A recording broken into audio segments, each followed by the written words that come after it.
It's time for Dodger Baseball. Live from Dodger Stadium, Prime Ticket presents the Dodgers as they take on the San Francisco Giants.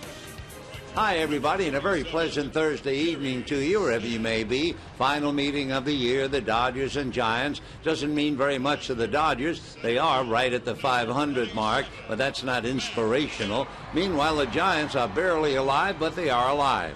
They are 3.5 back in the wild card, 5.5 behind Arizona. Their magic number is 2, but when they leave here, they have a 3-game series in Arizona. And then the Dodgers might wind up helping them out because they finish in Arizona. Meanwhile, tonight, left-hander Madison Bumgarner will be on the mound for the Giants. He's beaten the Dodgers 3 straight, and he has a personal 5-game winning streak. Hiroki Kuroda will be on the mound for the Dodgers, and the question is, will this be his last game ever at Dodger Stadium? With that in mind, we'll get to the ball game. We'll have it all coming up right after this.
Dodger Baseball on Prime Ticket is brought to you by Hyundai.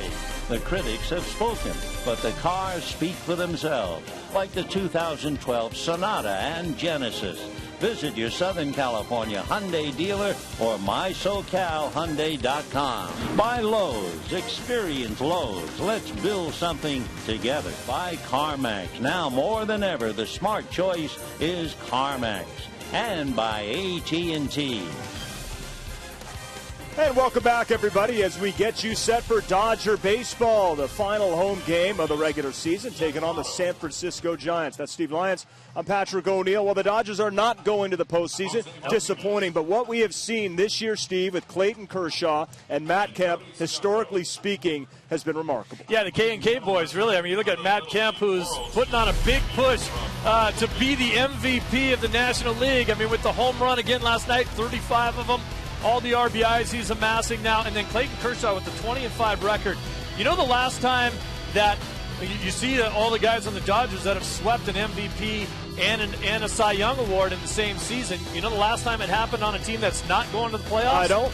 It has never happened. That's why it would be historic if it happened this year with the Dodgers, with an MVP guy, and there's no question in my mind right now that Kershaw is the Cy Young, and Matt Kemp is putting a heavy push on for MVP. Ryan Braun, also a 30-30 guy this year. Yeah, Albert Pujols homer today. He has 37. I know Matt Kemp knows what he has to do if he wants to win that MVP, which would mean so much to him and his family. So when we come back, first pitch, Vince Scully has the call. We'll see you after the game.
By Jack in the Box.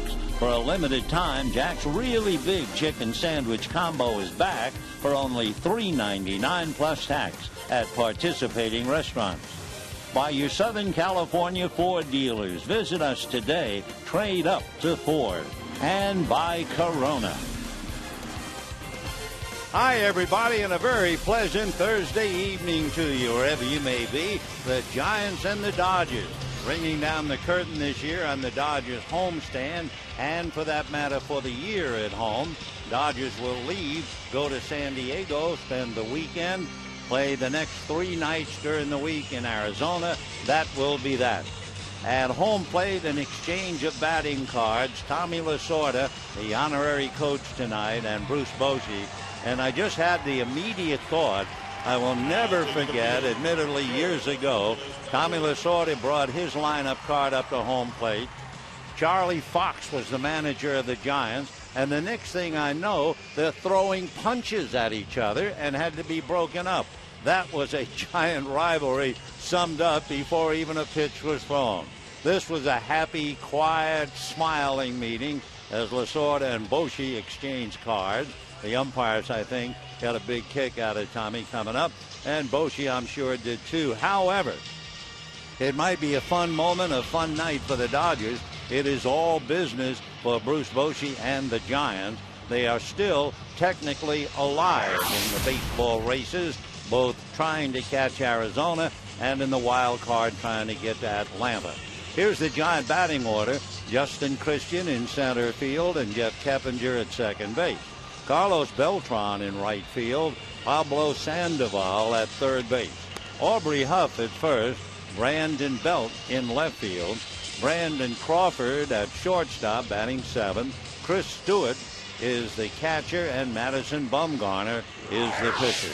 For the Dodgers, on the mound, a veteran so well-liked in his years with the Dodgers, 36-year-old Hiroki Kuroda, known to the ball club simply as Hero.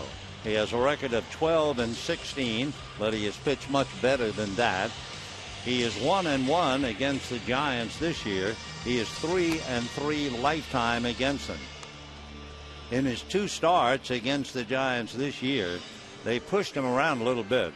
A high ERA of over 4.5.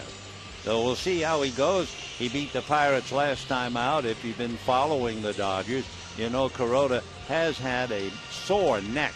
Nevertheless, as he said, the problem is because of the sore neck. Subconsciously, he's opening up a little, trying to take some of the pressure off the right arm and the right side of the neck. Taking pressure off him with the leather. We'll take a look at the Dodgers defensively. Rivera, Kemp, and Sands. Infield of Miles and Gordon, Carroll and Loney. And behind the plate, Rod Barajas will handle Hiroki Kuroda. Leading off for the Giants is Justin Christian, fleet-footed outfielder, playing center field. Last night he had a big game. He had 3 hits, 2 singles, and a double. If he gets on base, he is certainly a threat to run. Christian has stolen 3, but he hasn't been with the club that long. Right-hand batter hits a roller to short. Nice hop for D. Gordon to throw him out. And just like that, 1 pitch and 1 away. The way things are working out for the Giants, and just to give you an idea of how serious they still are, Bruce Bochy used 7 pitchers in the game last night, and he'll use the whole squad if necessary. When they leave here, they go to Arizona. And then when the Dodgers have finished in San Diego, they go to Arizona. So there's a few burning embers left in the race. And the batter now is Jeff Keppinger, the second baseman. He takes a strike, and the count 0-1. Jeff hitting .281, 6 home runs, 34 runs batted in. He was 0 for 4 last night and then got an infield single in the 9th inning. The strike 1 pitch to Kep is in there. 0-2 the count, waiting on Jim Wolf. For Jeff Keppinger, first 2 times up last night, he grounded into double plays. And in game 1 of the series, he went 0 for 3. Right-hand batter with a wide open stance. And the strike 2 pitch is a fastball hit up the middle. Gordon going behind second base and throws him out. So 2 ground balls, 2 out, and Carlos Beltran coming up. Beltran last night doubled, was hit by a pitch, struck out, fouled a ball off his foot, and had to leave the game.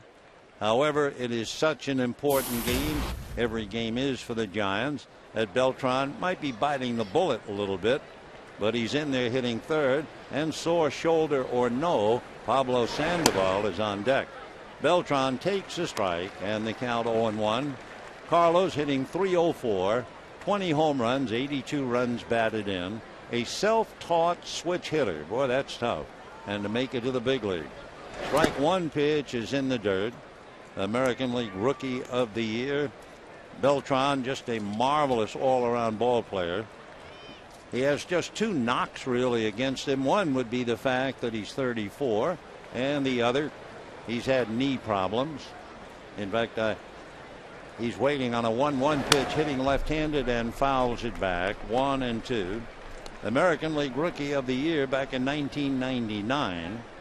He was drafted out of high school in Puerto Rico by the Kansas City Royals, and he's had some marvelous years.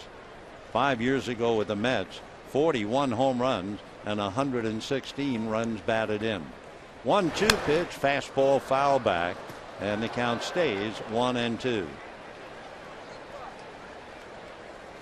Carlos Beltran still has a charming attitude. He was asked about how cool it was to be asked for his first autograph, and he said, I'll tell you how great it was. Someone gave me my baseball card to autograph, and that's when the reality hit me that I'm in the big leagues. He's from Manatee in Puerto Rico. Carlos Beltran He's had some marvelous years throughout his career. The 2-2 pitch on the way, and the left-hand hitter takes high, ball 3. 3-2 to Beltran. So Kuroda got 2 outs quickly. Christian and Keppinger now goes deep into the count. And on deck, Pablo Sandoval. 3-2 the count to Carlos Beltran, and a fastball is fouled away. Carlos Beltran was talking to Dwayne Kuiper and Mike Krukow, former big leaguers who broadcast the Giant games, and they were asking him about Kenley Jansen. Remember, Jansen struck him out on 3 pitches, and he said Jansen's cutter was unbelievable. Here's the 3-2 pitch to Beltran, swung on and fouled away. That might have gotten him on the foot again. 3-2 the count. Though he took one off the foot last night, even though he's wearing a shin guard, I think he nailed himself again. Anyway, talking about Jansen, he said his cutter seems to break and then it breaks a different way. And he said, I couldn't swing. I was frozen.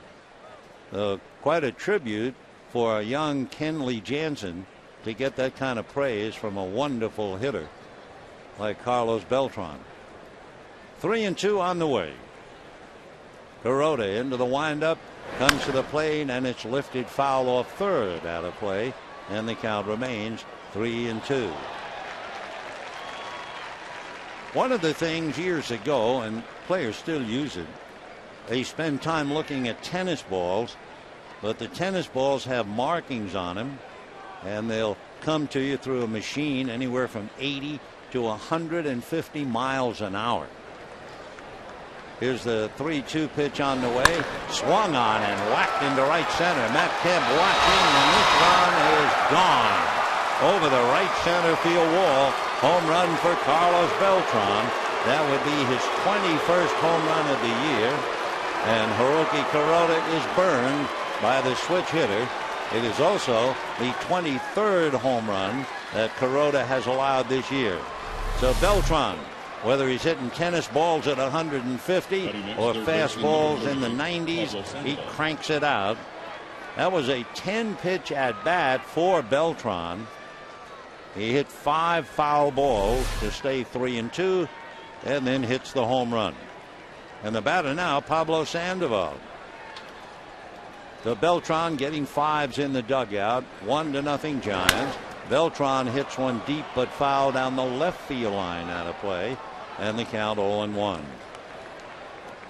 Carlos Beltran shaking his head, I'm sure, over the fact that 2 nights in a row he fouls a ball off the same foot. But he still comes back in, talk about bite the bullet, and then hit a home run. Strike 1 pitch to Sandoval, hitting left-handed, a little chin music to drive him out of the box, and the count 1 ball and 1 strike. Sandoval appeared as a pinch hitter last night, hit a line drive but right at Jamie Carroll. The night before, he appeared as a pinch hitter and struck out. He has a bad shoulder, so he can't hit right-handed. He holds up on a pitch low. 2-1 the count. Sandoval, a remarkable young player. He's much younger than he looks. He's big, and of course a lot of hair going down the neck and a beard, but he's still very, very young, and what a fine player. Hitting .308, 22 home runs, 67 runs batted in. Hit for the cycle in Colorado last week. 2-1 pitch on the way, and that's a hopper banged into right center for a base hit. Sands over to get it, and Sandoval follows Beltran's home run with a line drive single into right center. And the batter now will be Aubrey Huff. Aubrey Huff hitting .247. He has 12 home runs, 59 runs batted in. Been in 146 games. So Huff, left-hand hitter, climbs in. 4 for 12 on this Giant road trip. Kuroda set at the belt, looks over at Sandoval, takes another good long look, and now goes to his stretch. Huff hitting left-handed, waits, and the first pitch to Aubrey off speed, off the plate, ball 1. In 15 games this month, Huff is hitting .297. Good first baseman. He's committed only 5 errors playing that position. Outfield deep and just about straight away. The 1-0 pitch, ground ball right side. Carroll is on it. That will be that as Huff grounds out. However, Carlos Beltran hits a home run, and at the end of half an inning, Giants 1, Dodgers coming up.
Hiroki Kuroda, interestingly enough, made only 4 pitches to get the first 2 outs, Christian and Keppinger. Then it took him 16 more pitches to get the 3rd out. So a total of 20 pitches, and he surrendered the home run to Beltran. Here's the Dodger lineup. D. Gordon at short, Jerry Sands in right, and Matt Kemp in center field. Juan Rivera in left, Aaron Miles at third, and James Loney at first. Rod Barajas, the catcher, Jamie Carroll at second base, and the pitcher Hiroki Kuroda. On the mound for the Giants, a pitcher who is really slowly but surely coming into his own. His name is Madison Bumgarner, lives in Lenoir, North Carolina. He actually grew up in a town of about 2,800 people northwest of Charlotte. He summed up the town by saying, you wave at everybody you see pretty much because you know everybody pretty much. He is a lot of pitcher. He's beaten the Dodgers 3 straight. He's allowed 4 earned runs in about 35 innings, and his first pitch to Gordon in for a strike. Bumgarner with a 12-12 record, but of course the Giants' support has not been good. He's 6'4" and 220. And his pitch to Gordon bunted, foul, caught by Sandoval. So D. Gordon pops up the bunt. Sandoval is there to grab it, and just like that, one away. Number 47, Jerry Sands. Jerry Sands elevated to the number 2 slot after Pablo handles the foul bunt. Sands last night 1 for 4, and he was batting 7th. Now hitting up in the number 2 slot. He's been in the 7th position for a while.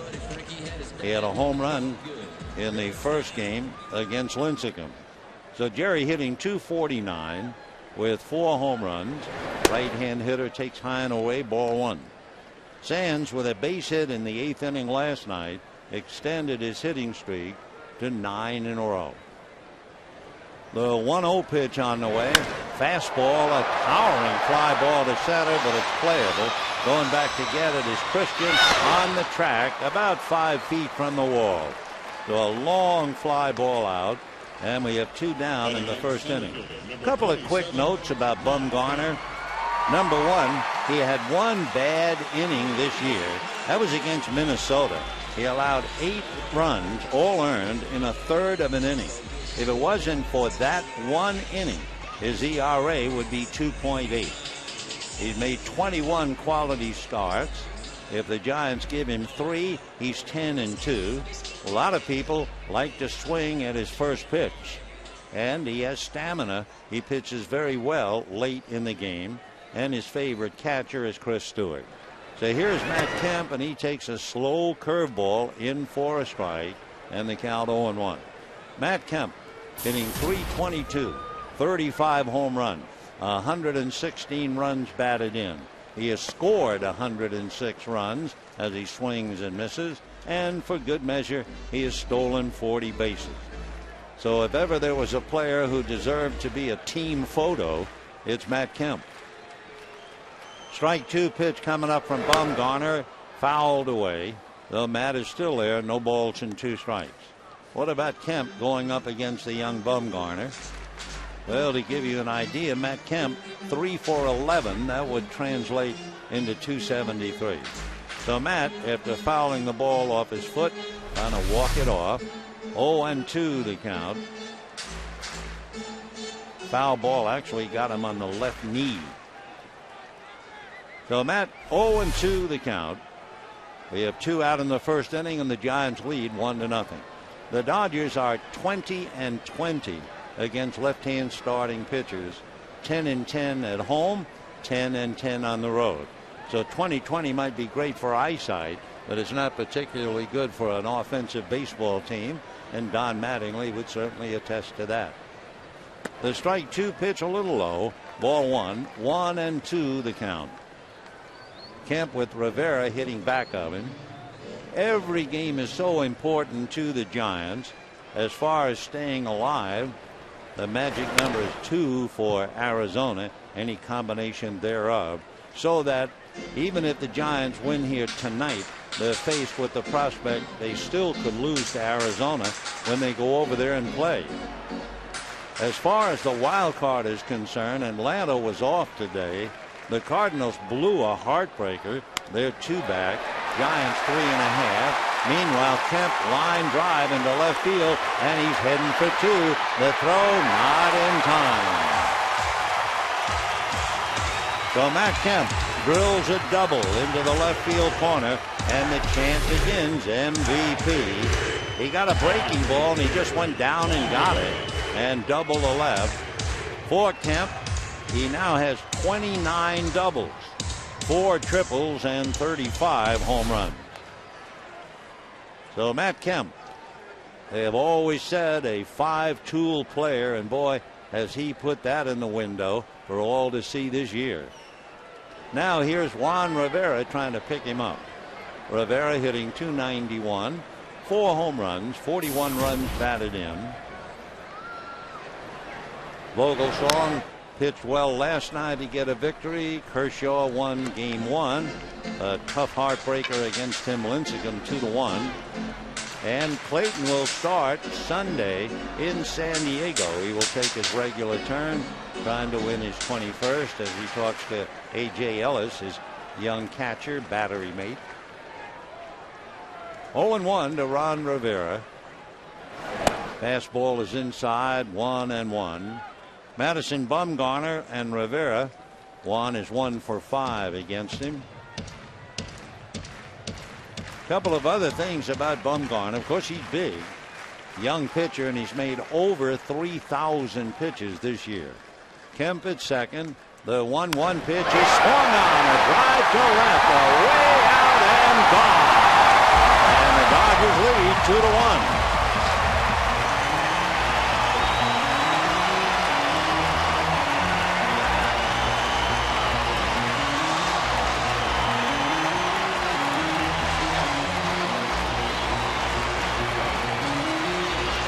Juan Rivera hits one of those no doubt about it home runs. For Rivera, that is his 5th home run as a Dodger. He got a high fastball, and there was no doubt he crushed it. So Kemp hits a curveball down around his ankles for a double, and then Rivera gets a fastball about belt high, and just like that, the Dodgers turn it around and lead 2-1. The pitch now to Aaron Miles outside, ball 1. For Rivera, his last home run was during the recent Pittsburgh series against James McDonald. The next pitch in for a strike, and the count 1-1. For Bumgarner, only the 12th home run that he's allowed this year. 1-1 the count to Aaron, hitting right-handed. The next pitch off the outside corner, 2-1. So Beltran hits a home run in the first inning, and Rivera follows Kemp's double with his home run. 2-1 pitch. Miles takes it in for a strike. Looked like a little cutter. 2-2 the count. On deck, James Loney. Aaron batting .280, 3 home runs, 43 runs batted in, fouls a pitch away. For Bumgarner, among other things, he's very tough with a runner at third and less than 2 outs. When it gets down to that, the batting average against him is less than 100, .095. He's picked off 4 runners this year. Fastball, a shot up the middle for a base hit. That was a 94-mile-an-hour fastball, and Miles hit it like it was a changeup and just stroked it into center. So the Dodgers with 2 out. Kemp doubles to left, Rivera a line drive home run, and Miles a single to center. The pitches were easy to see. Curveball to Kemp down, probably out of the strike zone, and he doubled into the left field corner.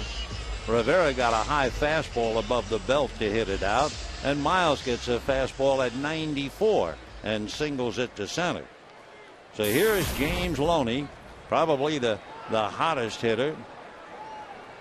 Loney 2 for 8 in the past against Bumgarner. Miles has to watch Bumgarner. He's picked off 4. Left hand his first pitch, in for a strike, and the count 0-1. James Loney, no one seems to really know what happened, but ever since the 26th of April, he's hit .315. So all of a sudden his average has gone from 170 to 288. He takes low and off the plate. 1 ball and 1 strike. James 11 home runs, 63 runs batted in, 13 hits in his last 20 at bats. That's a .650 average. 1 ball and 1 strike to Loney. Bumgarner out of a stretch. Dodgers lead 2-1 first inning. And the fastball low and away. 2-1 the count to Loney. James hitting .312 against right-handers. He is still struggling against left-handers, hitting only .204. James waits. Bumgarner goes to first. Miles read him, and he's back on the bag. 2 balls and 1 strike the count to James Loney. Waiting on deck, Rod Barajas. Bumgarner said, here he comes, and works it in there for a strike. And the count 2-2. So Madison Bumgarner, who signed for a $2 million bonus, and the first thing he did was pay off the mortgage on his mom's house. Left-hander ready. And the 2-2 pitch to Loney. Fastball got him swinging. No doubt about it. Down goes James. However, Bumgarner gives up a single, double, and a home run. The home run by Juan Rivera, and the Dodgers lead 2-1.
Dodger with Matt Campbell aboard. Dodgers take a 2-1 lead as they go to the second inning. And the manager, Don Mattingly, along with Trey Hillman, and honorary coach Tommy Lasorda, forever talking in the dugout. Of course, Tommy's first regular season game here at Dodger Stadium was back in 1973. He was the third base coach. He wore number 52. The first pitch, a number back to the box. Brandon Belt hits it, and Kuroda throws him out. And we have one out in the second inning. Eventually, Tommy wore 52 for about 4 years, and then he replaced Walter Olson as a Dodger manager. September 29th, 1976, he immediately switched from number 52 to number 2. That was a number worn so many years by Leo DeRocher, and Tommy wore it.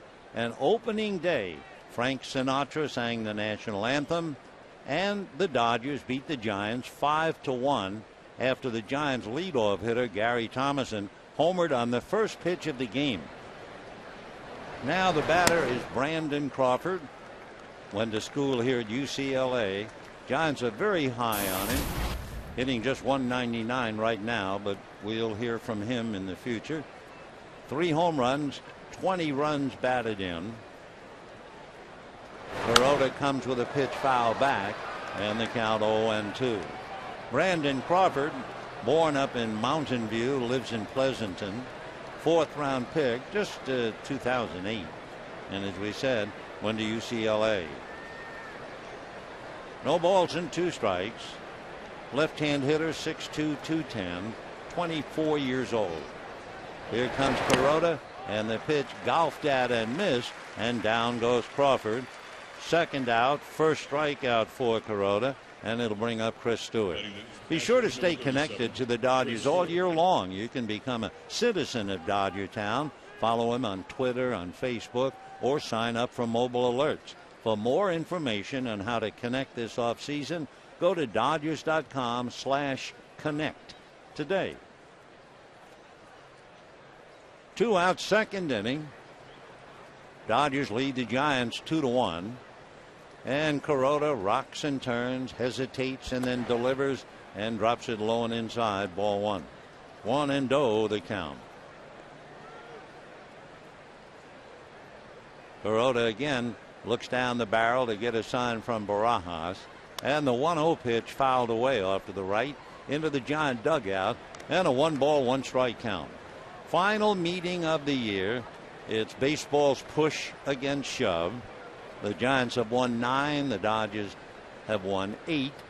Dodgers would like to win, beat Boshi, and split a season series with the Giants for the first time in 3 years.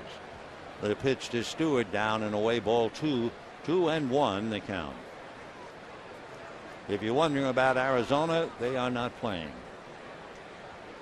Now the 2-1 pitch coming up to Stewart, hitting 209, and the right-hand hitter pulls it foul. 2-2 the count. Stewart last night 0 for 3. He was robbed of a hit and 2 RBIs in the very first inning by James Loney. In the first game, the Lincecum game, he had a single and homered against Kershaw in the 8th inning of game 1 to account for the only Giant run.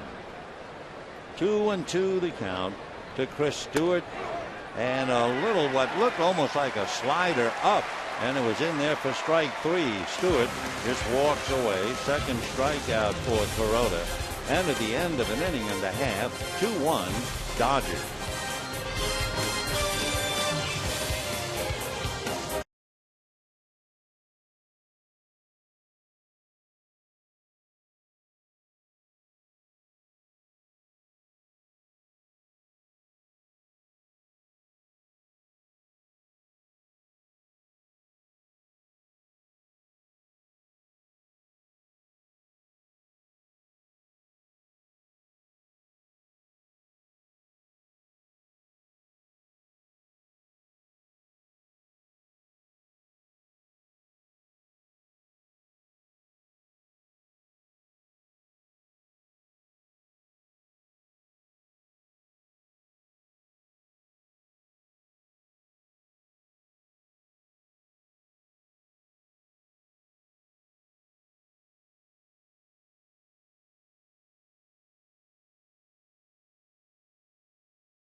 Strikes out 2 of 3, and we go to the bottom of the second inning with the Dodgers leading 2-1 on the first inning 2-run home run by Juan Rivera, which brings up a note for Bumgarner.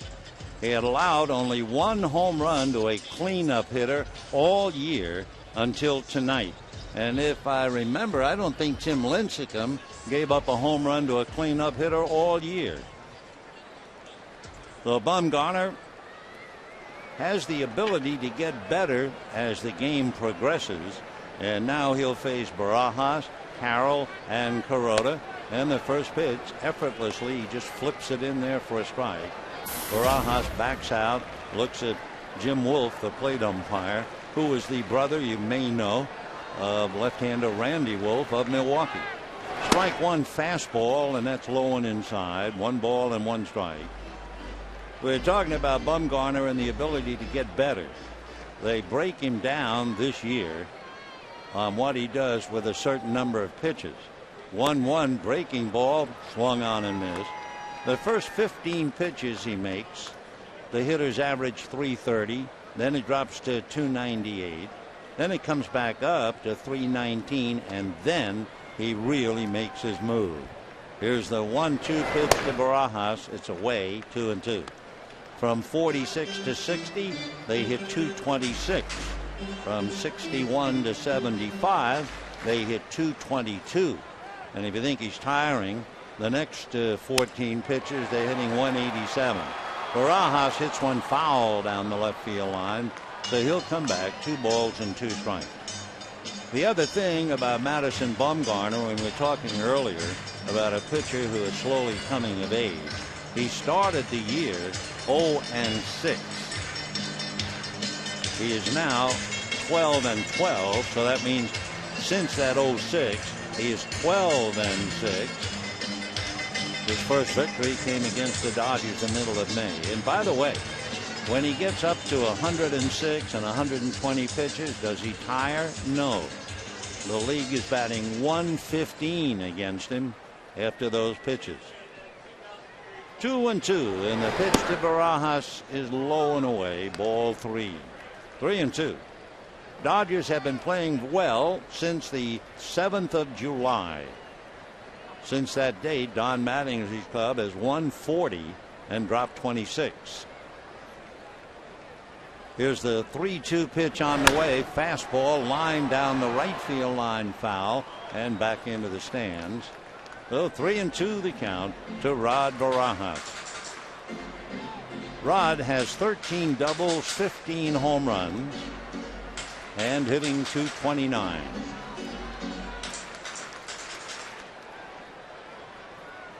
Rod, born here in the area, lives down in Del Mar. The 3-2 pitch of the big catcher, right-hand hitter.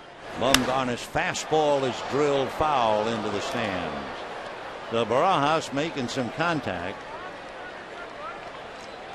Rod, 36 years old, 6'2", 230, originally signed by the Diamondbacks. He has the highest career fly ball to ground ball ratio in the current major leaguers.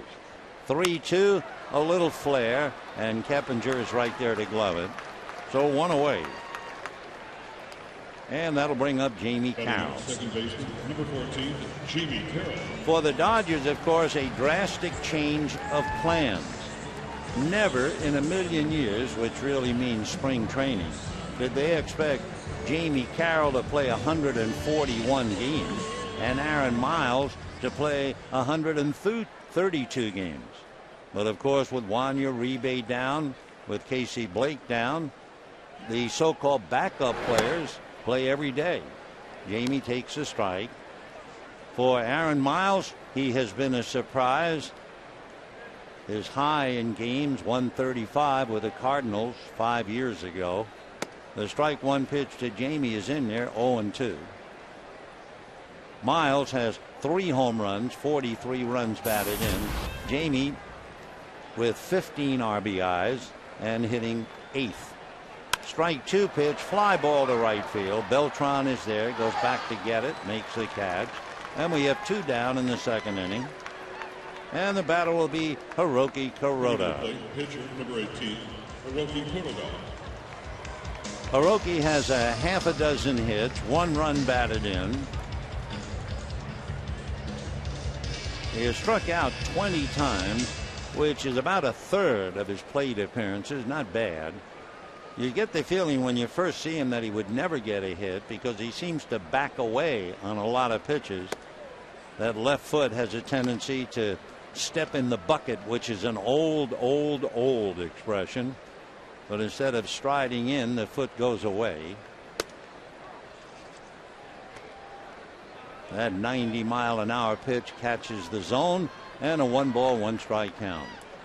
Bumgarner comes back 1-1, and the fastball in there, 1-2. There was a famous hitter in the Hall of Fame, and they always said he put his foot in the bucket, and that was Al Simmons. The 1-2 pitch grounded foul right by the Giant dugout, bounces up into the stands, and then down into a photographer's well. All's well, it ends well. 1-2 the count to Hiroki, or Hero. Madison Bumgarner, big left-hander, backs off the rubber for the moment.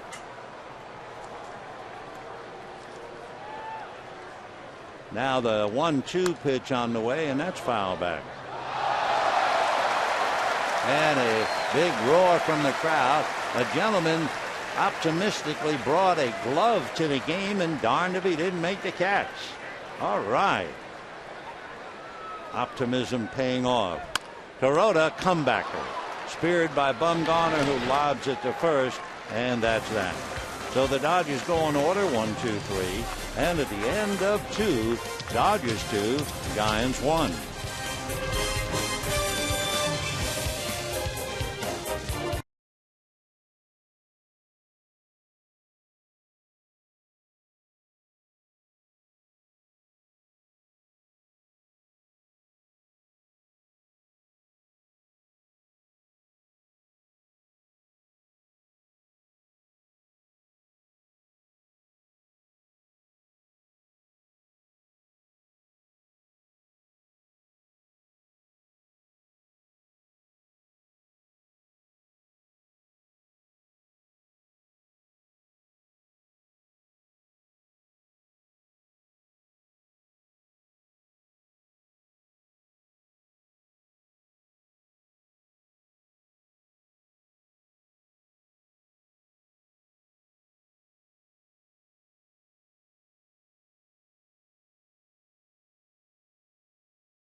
Dodger Baseball on Prime Ticket is brought to you by El Pollo Loco. Now for only $5, get one of 5 tasty combos. They're the combos other combos wish they could be. Catch them before they're gone. By your Southern California Toyota dealers. And by Time Warner Cable. We go to the 3rd inning. Dodgers 2, Giants 1. The difference in a battle of home runs. Carlos Beltran with nobody on. Juan Rivera with Matt Kemp aboard. So it is 2-1 Dodgers 3rd inning, and Madison Bumgarner will lead it off. Then Justin Christian and Jeff Keppinger. Bumgarner has 3 RBIs. He has 7 hits. He has struck out less than a third of the time, maybe about 25%, and takes a strike. 0-1 the count. Hiroki Kuroda coming off a 9-pitch 2nd inning. His strike 1 pitch to Bumgarner way out in front of it. 0-2 the count. Hiroki Kuroda, 1-1 with the Giants this year, 3-3 lifetime, trying to win his 13th. Bumgarner, left-hand pitcher, right-hand batter. And the strike 2 pitch on the way, very high, ball 1. Of course, the argument always is, if you're a left-handed pitcher, why in the world would you bat right-handed? Why would you expose that valuable left arm to pitches up and in? He takes off the plate and the count 2-2. You certainly don't expect him to do very much with the bat. So if nothing else, you'd think he would hit left-handed and protect the left arm, but that's not the way it goes. Here's the 2-2 pitch to Madison Bumgarner, swung on and missed, and down he goes. That's 3 consecutive strikeouts for Hiroki Kuroda. You know, next year marks the 50th anniversary of Dodger Stadium, can believe.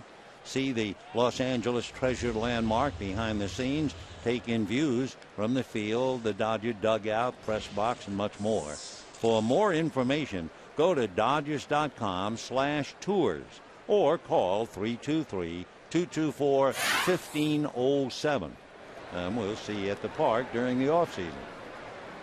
Here's Christian, grounded to third in the first inning. Takes low, ball 1. 1-0 the count to Justin. Hitting .250 with 4 runs batted in. Christian at 31, trying to establish himself in the Giant outfield. He bunts out in front of the plate. Barajas says he'll take it. Kuroda does and throws him out. The Hiroki Kuroda, despite the fact Barajas waved he would handle it, and Hiroki fired a dart just in time. There you can see Barajas holding his hand up, and Hiroki makes the play anyway. The Christian, who runs so well, tries to bunt his way aboard. Just late arrival, as the ball just did beat him. And with 2 out in the third, the batter will be Jeff Keppinger. Keppinger grounded to short in the first inning. Kuroda ready. Here he comes, and it's foul to the screen, and the count 0-1.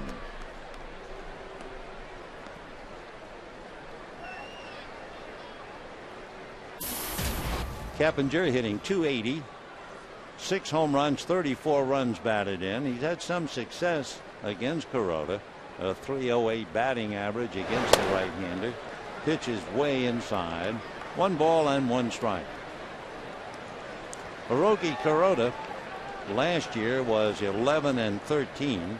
Dodgers were hoping he would really rebound this year, but the offense let him down. 1-1 pitch in for a strike. There was history. Fernando Valenzuela in 1984 won 12 and lost 17. And 2 years later, he was 21-11. Here's the 1-2 pitch to Keppinger, and that's down and away, backhanded by Barajas. 2 balls, 2 strikes, 2 out. Dodgers lead 2-1 in the third inning. Kemp playing Keppinger just a few steps towards right center. Jeff takes low and away. 3-2 the count. Rivera deep in left field, even though Keppinger has only 6 home runs. And Sands straight away and medium and right. On deck, Carlos Beltran. So of course the whole idea is to get Keppinger and end the inning. Here's the 3-2 pitch. Kuroda delivers a line drive at Loney. So Kuroda is fortunate as Keppinger lines out. He will not see Beltran until the 4th with the bases empty, and the Dodgers lead 2-1.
of the third, with D. Gordon, Jerry Sands, and Matt Kemp facing Madison Bumgarner. Sitting quietly on the bench, Tommy Lasorda, honorary coach, celebrating his 84th birthday tonight. The pitch to Gordon, a line drive single to left field. So Gordon, hitting .292, promptly opens up with a single to left. When Tommy Lasorda was a pitcher for the Brooklyn Dodgers, and of course he wears uniform number 2 all the time, but Tommy wore numbers 27 and 29 during the 2 times he was promoted from Montreal to Brooklyn. That was 1954, and he came up briefly in 1955, and he wore number 27, but that's a long time ago. So now Gordon at first, always a threat to run. Bumgarner, who has picked off 4, works to Sands, and he whacks one into left field for a base hit. So the kids come up, and back-to-back singles by Gordon and Sands. And now here come the heavy-duty guys, Matt Kemp and Juan Rivera.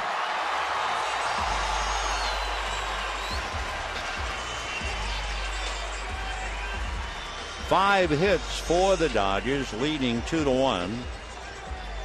Matt Kemp got a breaking ball down and promptly jumped on it and doubled into the left field corner.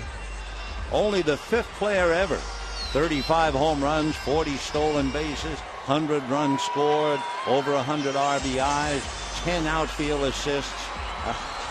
It sounds like you're talking about an entire outfield, and you're talking about one man.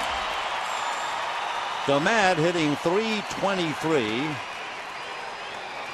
with 2 on, nobody out. Bumgarner ready, delivers, and works it inside. Ball 1, 1-0. Matt with his double against Bumgarner is now 4 for 12, meaning he's hitting .333 against the left-hander. Keppinger way over to his right to try and hold Gordon on at second. The 1-0 pitch is sliced to right field. Going back, reaching up, making a wonderful catch is Carlos Beltran. Gordon tagged up, goes to third, and Beltran made it look easy, but he was playing towards right center. The ball was slicing on him, and Carlos, without breaking stride, just reached up and picked it off. If he doesn't, why, Gordon scores easily. So another nice play by Beltran in right field. Taking third, Gordon, and that'll leave it up to Juan Rivera. So 1 out, 3rd inning, 2-1 Dodgers. Sands at first, Gordon at third, and here's Juan batting .294. He has 5 home runs, 43 runs batted in. Marvelous all-around ball player, but paid the price by playing winter ball. And one year he was hit in the face, and another year he broke his leg. So you would say he is a 4-tool player. The one thing Juan doesn't do very well is run. Hitting .294, 5 home runs, 43 runs batted in. He hits one up the middle for a base hit. Scoring is Gordon, stopping is Sands. Dodgers lead 3-1, and all 3 runs knocked in by Juan Rivera, the pride of Guarenas in Venezuela, and Dave Righetti going out to the mound. So as good as Bumgarner is, he can't get Rivera out, and the Dodgers lead because of it 3-1. And for Rivera, finishing up the season with a flourish, 27 runs batted in his last 25 games. So Aaron Miles will be the hitter. Dave Righetti talking to Bumgarner. In the inning, Gordon single to left, Sands single to left, Kemp fly ball to right deep enough for Gordon to get to third, and then Rivera singles in Gordon, and Sands stops at second base. Aaron Miles single to center in the first inning. So the switch hitting infielder hitting .281. Miles waiting with 2 on and 1 out. Aaron takes high and away. Ball 1. 1-0. Giants began the night 5.5 back of Arizona, 3.5 behind Atlanta. Atlanta off, so is Arizona. The pitch in the dirt. So you could say, well, if the Giants win, they're only going to pick up a half a game. If they lose, they not only don't pick up a half a game, that would reduce the number, the so-called magic number for Arizona, to be 1. 2-0 the count. The next one foul back, 2-1. If you ask the Giants, and they've had plenty of injuries this year, what was the number 1 reason that the ball club just stopped dead in the water? And the answer is one name: Buster Posey. They lost Posey. They lost the championship. The 2-1 pitch on the way. Fastball lined at first. Huff to the bag for the double play, and that ends the inning. However, the Dodgers get 1, and at the end of 3, Dodgers 3, Giants 1.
This guy at one time I thought was one of the best players in the major leagues.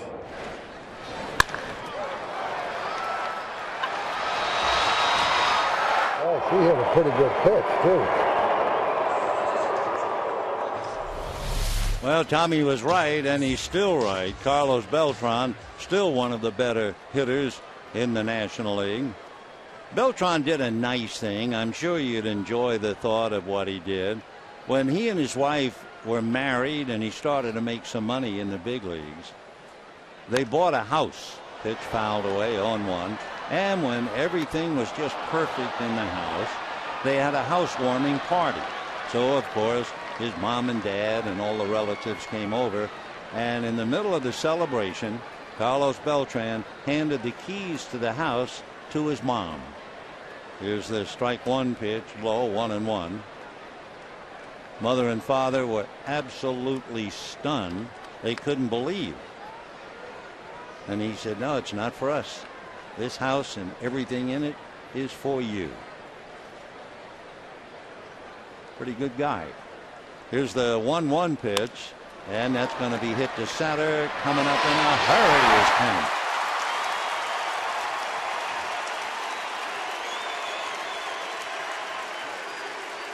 Nice play by Matt.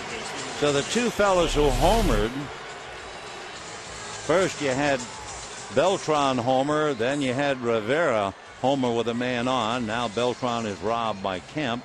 So 1 away. And the batter will be Pablo Sandoval, the last Giant to get a hit. Pablo singled following Beltran's home run in the first inning. 8 in a row retired by Kuroda. Ground ball, base hit. So Sandoval is 2 for 2. And had Kemp not caught that fly ball off the bat of Beltran, Hero would be in some trouble. And the batter is Aubrey Huff.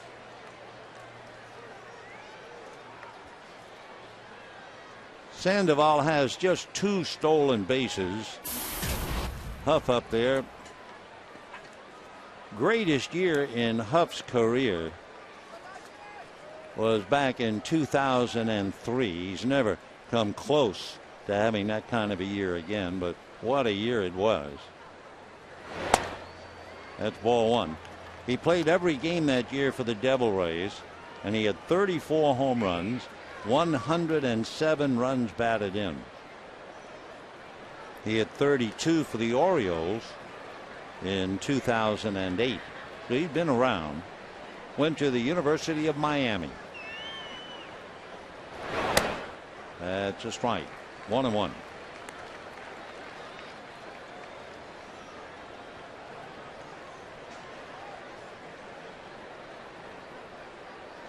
Hiroki Kuroda watching Sandoval.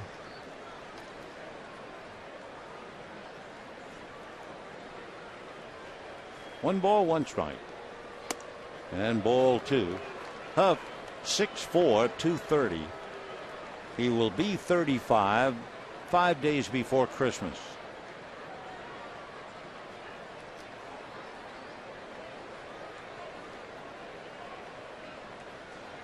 Now the 2-1 pitch.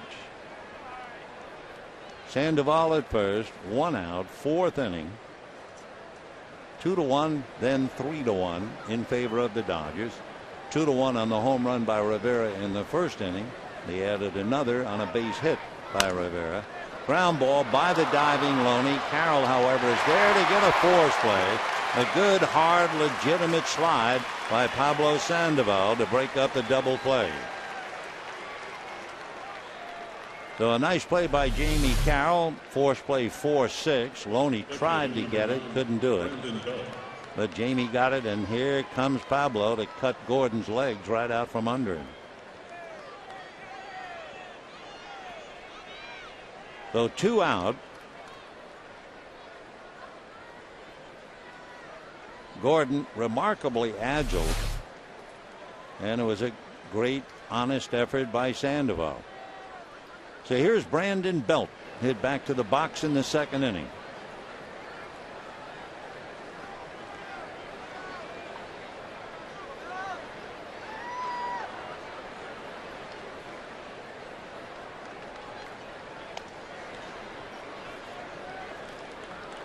Aubrey Huff has stolen 5 bases. He's been caught 3 times, however.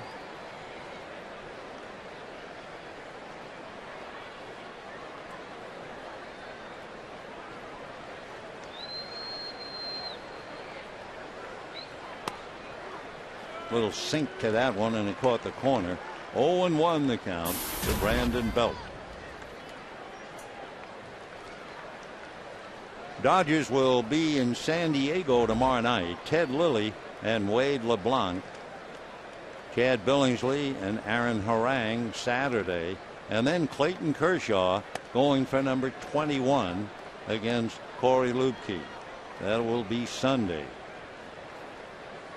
Ian Kennedy has won 20, and he'll be going for number 21 shortly. I think his rotation, Kennedy would probably be pitching on Saturday. 1-1 the count to Brandon Belt.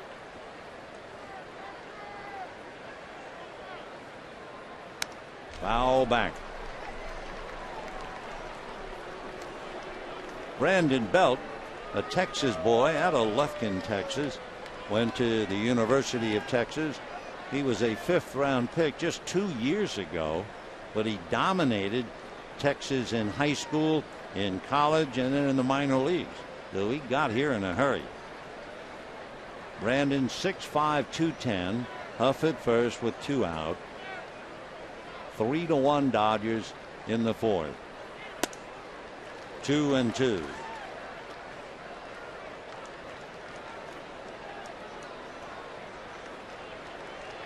Peralta working on a good young hitter.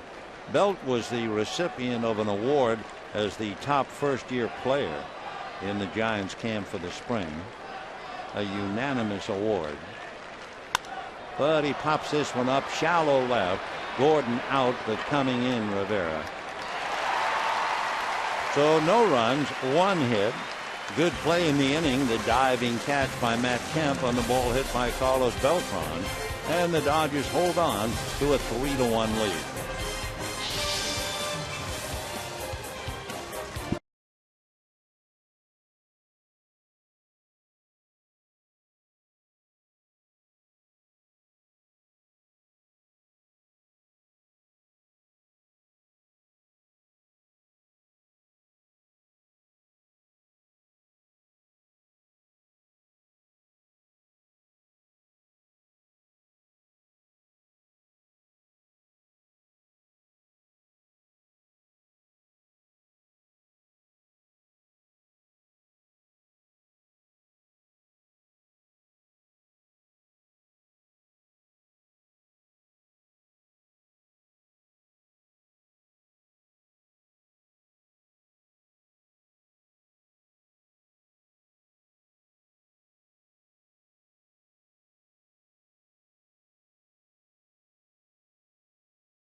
Way to go. Okay. Nice go, Matt.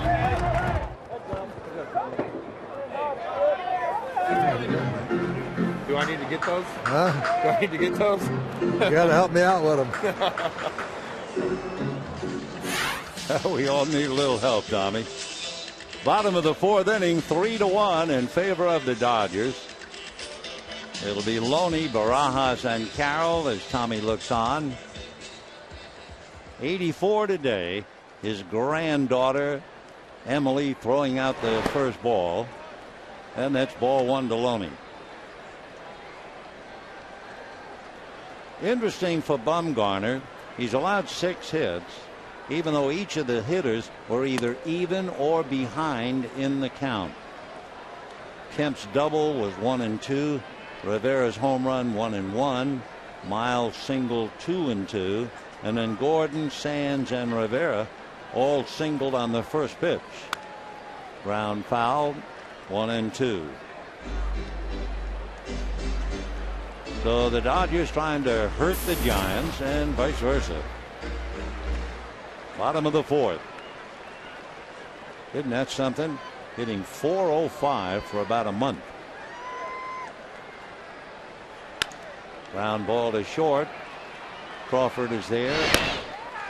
1 away. Dodger catcher number 28, Rod Barajas. Rod Barajas will be coming up. He popped up in the 2nd inning.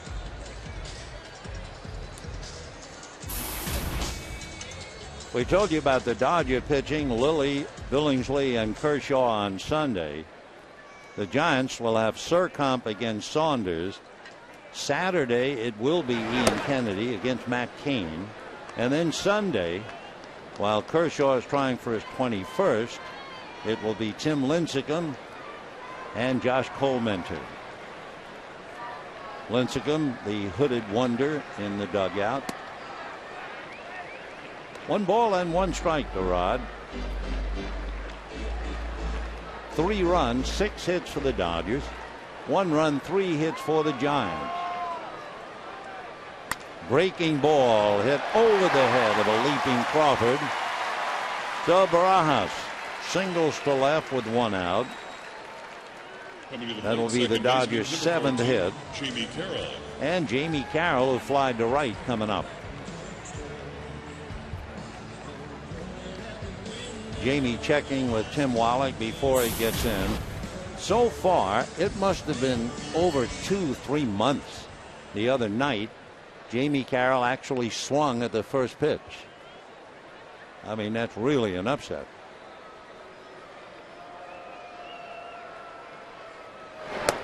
And ball 1.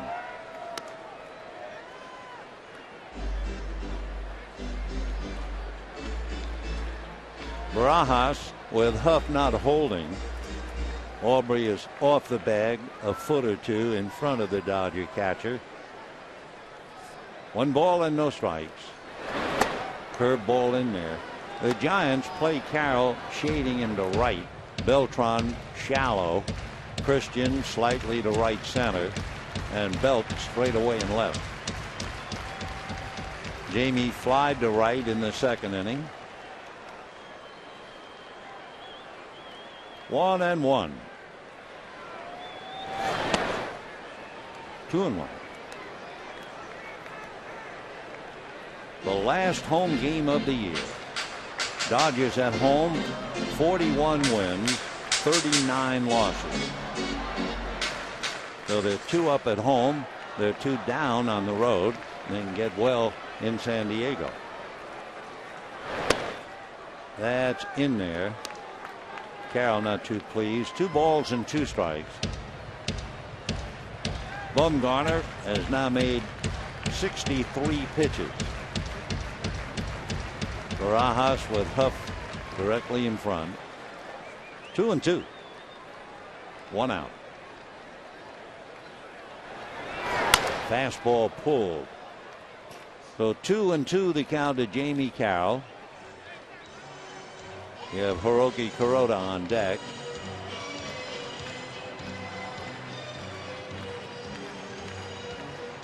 Three runs, 7 hits, no errors for the Dodgers. 1 run, 3 hits, and no errors for the Giants in the 4th. Beautiful evening, 68 degrees when the game started. And poke foul. Jamie having to protect the outside part of the plate. Still 2-2.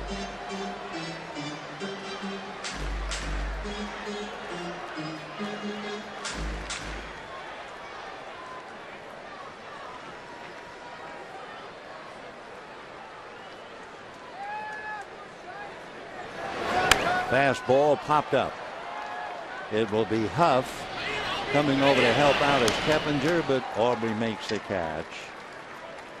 So Carroll pops it up, 2 down, 4th inning, 3-1 Dodgers. And Hiroki Kuroda will be up there. Kuroda hit back to the box. 0 for 1. When the Giants come up in the 5th inning, they'll have Crawford, Stewart, and Bumgarner.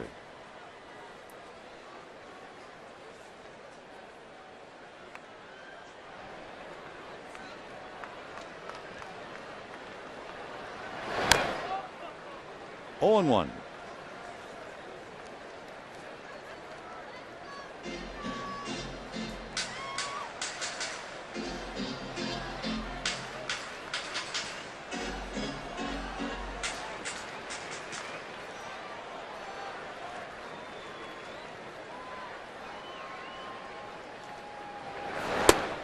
Works that a little high. 1-1 the count.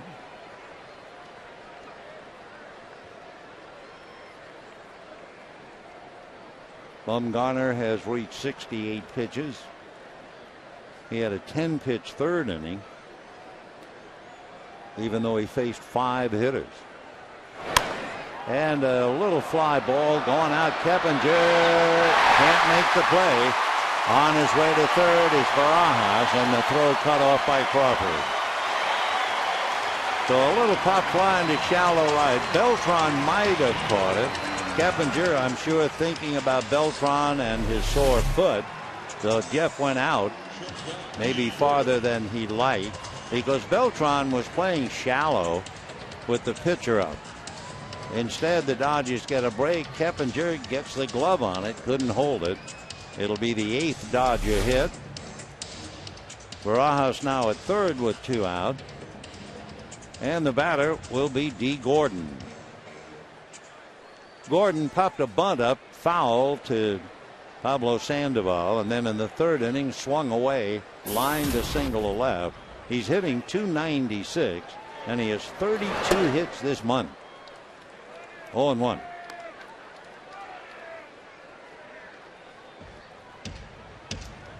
First and third, 2 out. Checking Bumgarner. He does not have a wild pitch this year. 0-1. Off the plate. So no wild pitches, and he's made over 3,000 pitches this year. Barajas at third. Hirota at first. He doesn't figure to do any running. 1-2. Just Gordon trying to put the bat on the ball. He has struck out 25 times in over 200 plate appearances. 1-2. Fastball grounded into right field. That knocks in Barajas, and the Dodgers lead 4-1. And Gordon continues his spectacular hitting. D is 2 for 3 against a very talented left-hander. Didn't seem to bother him at all as he picks up a run batted in. So the pop fly that went off Keppinger's glove is cashed in. Fastball down at the knees, and Gordon was ready for it. A shot by the diving Keppinger. Barajas scores. 4 runs, 9 hits for the Dodgers. And the batter, Jerry Sands, fly deep to center and single to left. And hits another fly ball deep to center, but it's playable, and Christian is there. The other one, Christian caught about 5 feet from the wall. But the Dodgers get a break. A bloop single to right. Gordon cashes it in with a line drive single to right, and it's 4-1 Dodgers.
The Giants lead them 4-1 as we go to the 5th inning. In between innings, the Dodgers saluted Clayton Kershaw. He is the team's nominee to win the Roberto Clemente Award. Every team in the league nominates one player, an inspirational player, and also a highly talented player.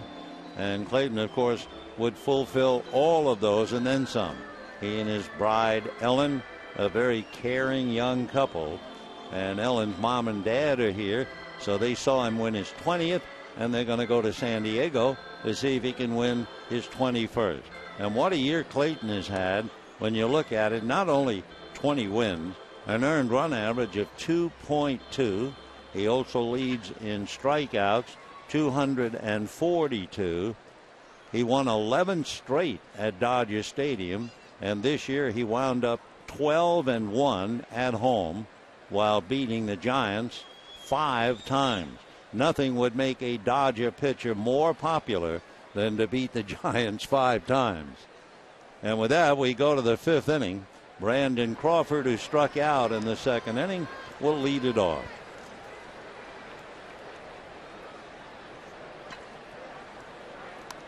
Bunt foul back, 0-1. You know, when you think about it, yes, it's a Giant-Dodger rivalry. I think it's a little more of a rivalry in San Francisco than it is here. What is absent here is a Giant villain. I mean, the other night they were booing Tim Lincecum. There's nothing villainous about him. There just isn't somebody to really boo on the Giant squad. Boshi is a wonderful guy. Ground ball to Carroll. And one away. And let's put it this way. The Dodgers miss Barry Bonds. Number 37, Chris Stewart. I mean, he was the one who ignited the fire. The crowd would never let up on him. And actually, you really need a regular. You need someone playing every inning of every game. I mean, who's going to be mad at Orlando Cabrera for crying out to you? So we need a villain. Meanwhile, it's 4-1 in favor of the Dodgers. 1 out in the 5th. And here's Chris Stewart, struck out in the 2nd inning. Strike.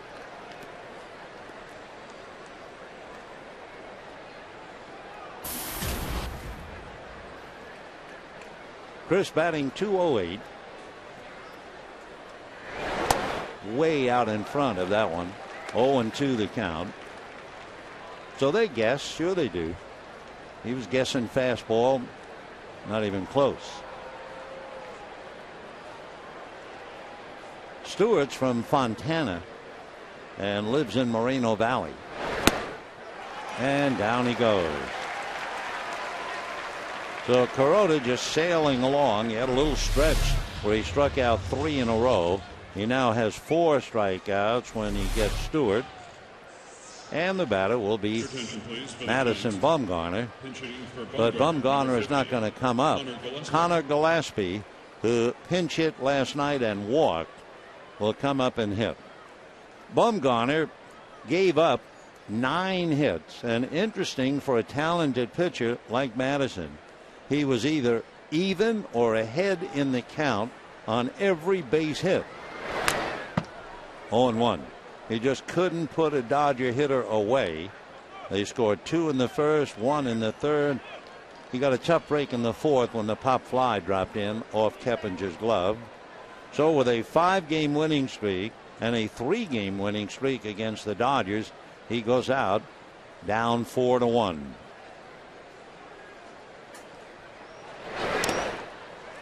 Gillespie with a 1-ball, 1-strike count.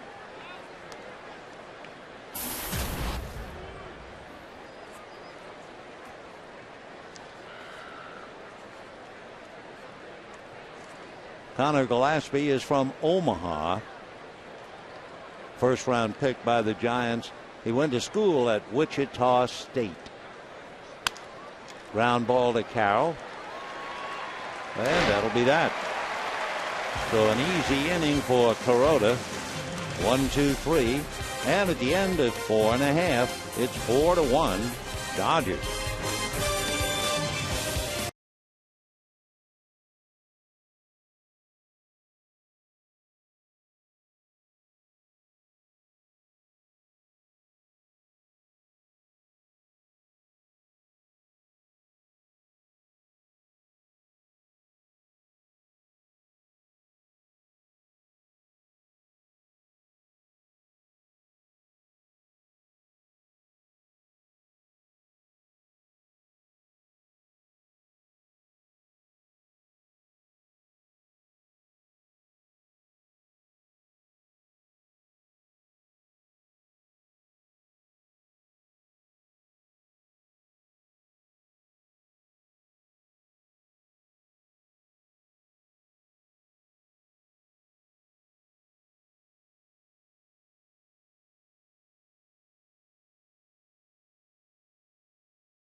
with the Dodgers leading 4-1. The Giants, having batted for Madison Bumgarner, will have Steve Edlifson coming in to pitch. Before the game, Tommy Lasorda had the crowd singing happy birthday to him. In the locker room, the team presented him with a birthday cake, and they sang happy birthday. Tommy was born in Norristown, Pennsylvania, September the 22nd, 1927. If you are a boxing fan, you'll know that day. Meanwhile, Matt Kemp drives one into right center off the wall, on his way for second, and he has his second double of the night. Wow. And again, MVP. So Edlifson is welcome to the club, and Kemp takes him to right center for two.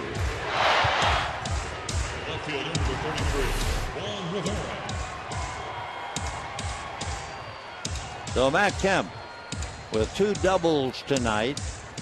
He now has 30 doubles. Steve Edlifson is from Bloomington, Minnesota. He went to school at the University of Nebraska. Giants signed him 4 years ago. He was an all-state hitter and an occasional pitcher in high school, and was playing shortstop when he hurt his arm and had Tommy John surgery. They have it young these days, don't they?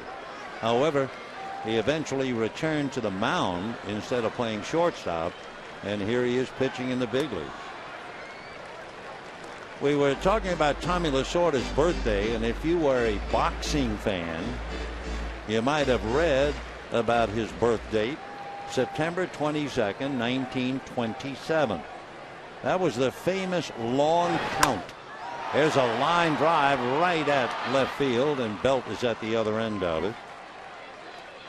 One away. That was the Jack Dempsey-Gene Tunney heavyweight championship fight, where Tunney was knocked down. Apparently the count was actually longer than 10, so the old-timers say.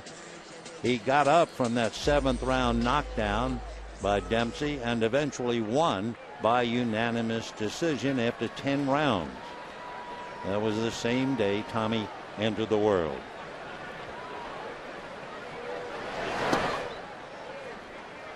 Here's Miles, single, lined out. Aaron hitting .281.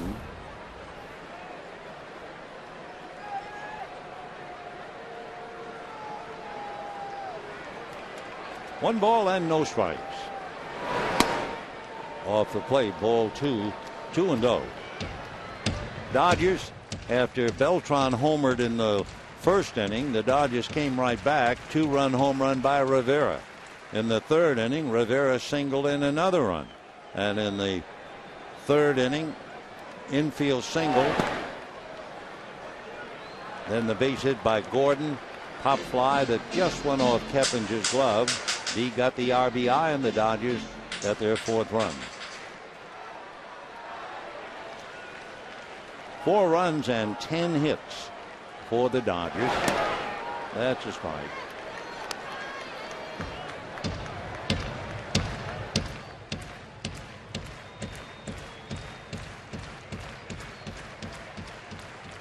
Edlifson in August this year made his big league debut. That'll be ball 4 to Miles. So the Dodgers have 2 on with 1 out, and James Loney coming up. Edlifson's wife Christine jetted in from their home in Phoenix when he made his debut. Came in the 5th inning with runners at first and third and 2 out, and struck out Clint Barmas to bail out the Giants. Now here he is with 2 on, 1 out, facing Loney, who was struck out and grounded out, but that was 2 at-bats against Bumgarner. Whoa, ball 1. Nice save by Stewart.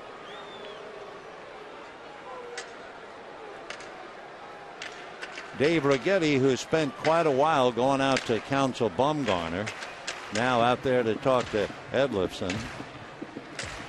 Boy, that series with Pittsburgh Wasn't that something? If you watched any of it at all, the #1 Pirate uniform you saw on the mound throughout that series was the pitching coach, Ray Searage. Ray, a left-hander who at one time pitched for the Dodgers, spent more time on the mound instructing and counseling than the Pirate pitchers did. And now we've seen a little bit of Righetti. Joaquin Waldis, a right-hander, gets up in the Giant bullpen. Arizona not scheduled. If the Dodgers win tonight, the Giants' number is then 1. If they go over to Arizona, they suffer the real bitter pill of losing and watching Arizona celebrate on the field. 1 ball and no strikes. You know, talking about celebration, one of the toughest celebrations I was ever involved in, not that I was doing anything, was when Bobby Thompson hit the home run to beat the Dodgers, the Brooklyn Dodgers, in the Polo Grounds in New York. In your life, you could not have imagined that one. 2-1 the count to Loney. There were 2 clubhouses in dead center field, 2 wooden staircases going up to the dressing room. There were the Giants in their dressing room with only a thin wall, a little hallway, roaring, enjoying. And there was the Dodger dressing room, brokenhearted. Ralph Branca sprawled out on the steps in the clubhouse because it was a 2-level clubhouse, lockers, and then you went up 3 steps. So Branca sprawled on the steps, and all the while you could sit in there listening to the Giants. Also, because it was the last game, the crowd was on the field. They were all out in center field, and they were at the steps cheering the Giants and hollering for various names, you know, including Bobby Thompson. You could hear the crowd, Eddie Stanky, Eddie Stanky. Stanky came out, got a microphone, and did an imitation of Red Barber. Yeah, with the southern accent and everything else. There's ball 4 to Loney, so the bases are loaded. I also remember not only the loud noise in the Giant clubhouse, the utter silence in the Dodger clubhouse, and I went to find someplace to sit. So I went in the trainer's room. Pee Wee Reese was sitting on a rubbing table. Jackie Robinson was sitting on a rubbing table opposite him. I just saw a chair in the corner and sat down. And I will never forget Pee Wee saying to Robinson, "You know, Jack, the one thing that amazes me, I've played all these years in baseball, and it hasn't driven me crazy." We'll be right back.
Of the 5th, 1 out. We have a chance to pose a question for you in the trivia department. Simply this: who are the only 2 players in the last 75 years to finish in either league's top 2 for home runs and stolen bases. Meanwhile, Matt Kemp visiting with Pablo Sandoval at third. At second, Aaron Miles. And at first, James Loney. Kemp watching at third. Barajas checks in. Waldis Joaquin out of La Vega in the Dominican, signed by the Giants 4 years ago.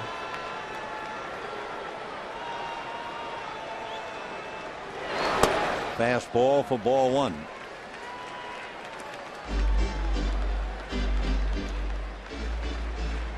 Waldis Joaquin, 6'2", 190. He's a Christmas baby. He'll be 25 years old Christmas Day. 1-0.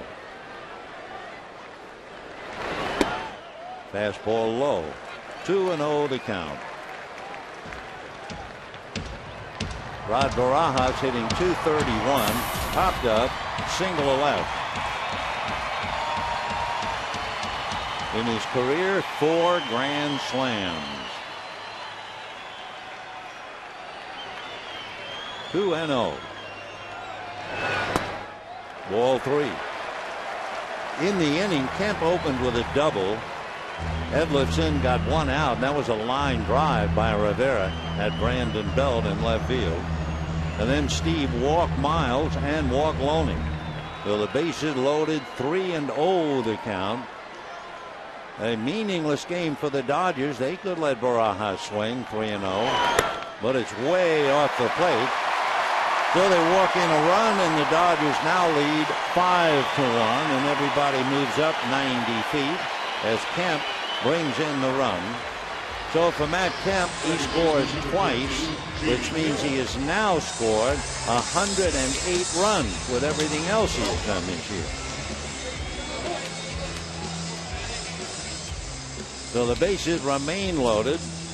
Kemp gets 5s in the dugout, and Jamie Carroll, who flied to right and popped to first, going the other way twice against the left-hander Madison Bumgarner. We'll see what he does against the right-hander Waldis Joaquin. Fastball, strike, 0-1. Basically, fastball, slider, and a changeup. Four-seamer and the sinking two-seamer.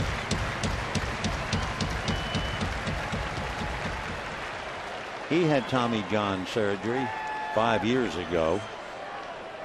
0-1. 1-1.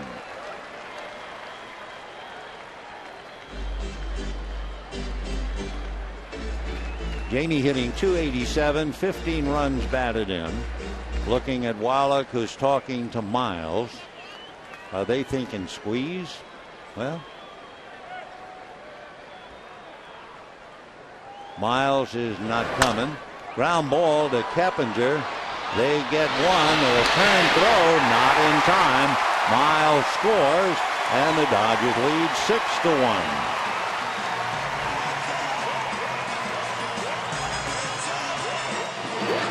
Loney advances to third. Miles carries the run in. And the Dodgers trying to break the Giants' hearts tonight before sending them to Arizona. The Dodgers 6 runs, 10 hits, no errors. The Giants 1 run, 3 hits. Hard slide to break up the double play by Barajas, and that allowed Miles to bring it in. Now Kuroda leading 6-1, and that's a strike. Kuroda hit back to the box, then he had that pop fly off Keppinger's glove, and that led to a Dodger run in the third inning. 0-2. So Loney down the line from third, Jamie Carroll at first. 6 runs, 10 hits for the Dodgers. 1 run, that was a home run by Carlos Beltran in the first inning. Giants only have 3 hits. Ground ball to the hole. Sandoval can't get a play at second. Keppinger wasn't anywhere near the bag. And the out at first. Dodgers scored 2, and they lead 6-1.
In 1986, Fernando Valenzuela pitched against the Houston Astros, beat them 9-2 to win his 20th victory of the year. Later on, he picked up yet another, his 21st victory. What's really the important number, can you imagine? He not only won 21, he completed 20 games. If that isn't startling enough, it was 25 years ago. Now that is really startling. Let's go back to this one.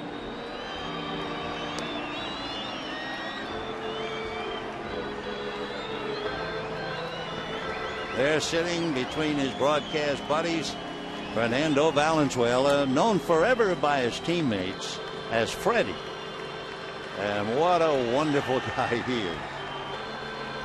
Not only a marvelous pitcher, one of the amazing things about Fernando, they would show him something, and he would do it and never forget it, ever. I don't think he ever paused. He always knew when the ball was hit to him. He knew what to do with it. I know he's embarrassed to tears sitting there right now, but just great.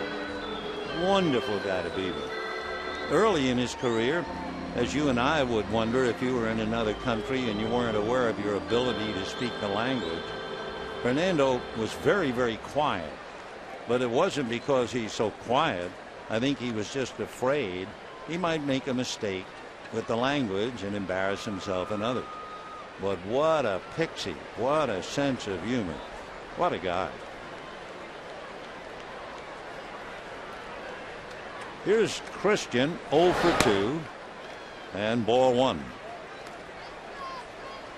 6 runs, 10 hits for the Dodgers. 1 run, just 3 hits for the Giants. Christian, Keppinger, and Beltran in that order. Chopper up the middle, Gordon behind the bag, and makes the play. So Christian runs very well, but Gordon is just so quick. And he nails a speedster relatively easy. 1 away. There's Gordon, makes the pick. 1 motion, not even close. So 1 out. Gordon also with 2 hits and a run batted in tonight.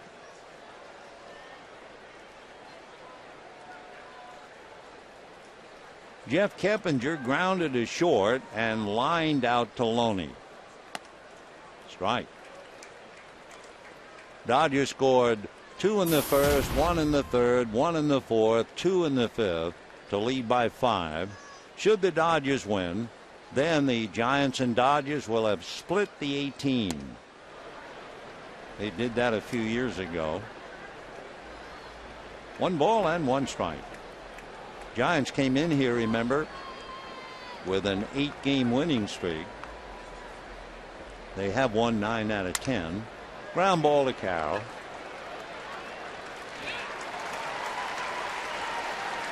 2 out, 6th inning. You couldn't blame Bruce Bochy if he wouldn't say, gee, what a year it was last year. Remember all the excitement. What a letdown this is. I have tried. Last night you would think it was the World Series. He used 7 pitchers. He battled and battled, but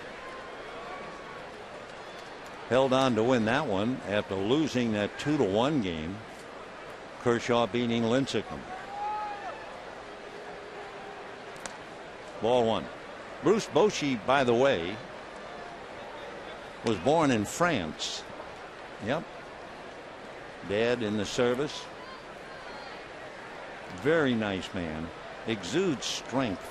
He reminds me a little bit of Walter Olson. High chopper. Jamie is there. That'll be that. They get Beltran. 1, 2, 3. That's 8 in a row retired by Hiroki. He's breezing. And at the end of 5 1/2, he's leading 6-1.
Tonight with the bat, and he's 1 for 1 with the glove, taking a base hit away from Carlos Beltran in the 4th inning.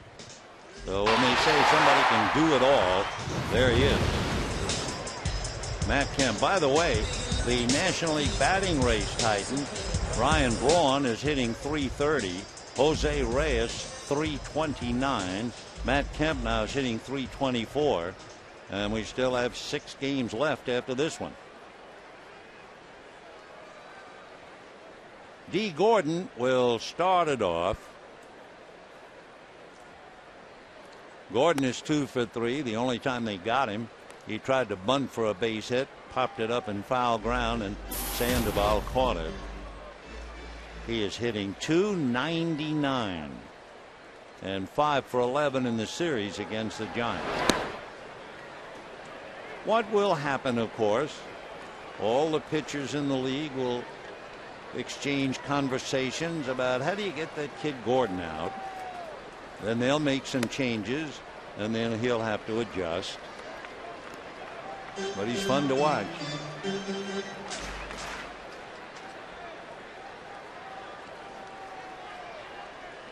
Three and 0. And he's aboard with a walk. So 2 singles, a run batted in. By the way, remember the trivia question a little while ago about who are the only 2 players in the last 75 years to finish in either league's top 2 for home runs and stolen bases? Well, they're absolutely tops. Great players. Willie Mays in 1955 for the New York Giants. Henry Aaron in 1963 with the Atlanta Braves.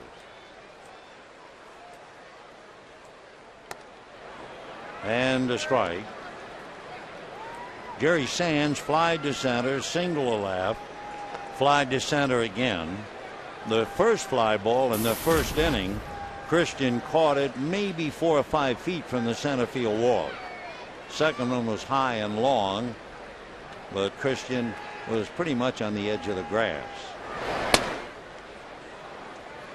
1-1 to Jerry, hitting .250, 4 home runs, 26 runs batted in. To repeat, the Dodgers will be in San Diego starting tomorrow night. It'll be Ted Lilly against Wade LeBlanc.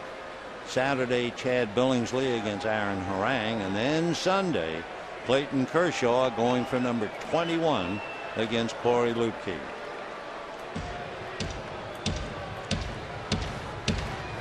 D. Gordon, 23 out of 29 stolen bases. 1 ball and 1 strike.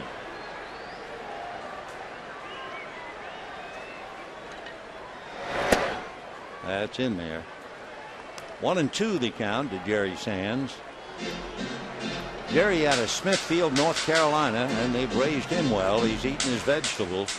He is 6'4", about 220, and only 24 years old. On the final day of the season, September the 28th, he can celebrate in Arizona. Foul back.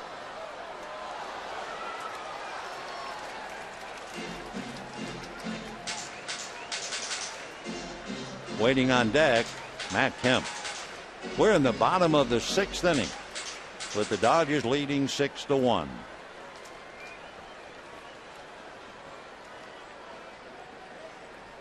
One and two. In the dirt, blocked nicely by Stewart. Gordon holding it first. 2-2.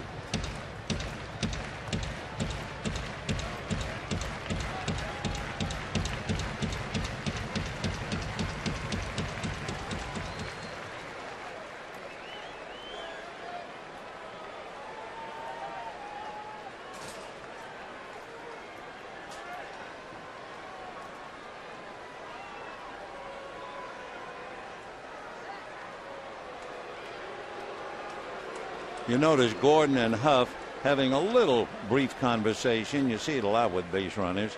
But the very first thing you do, you might continue to talk, but you never take your eye off the pitcher. You never look at each other. There you go. Pitch is low. Good throw. Got him. Nice play by Chris Stewart.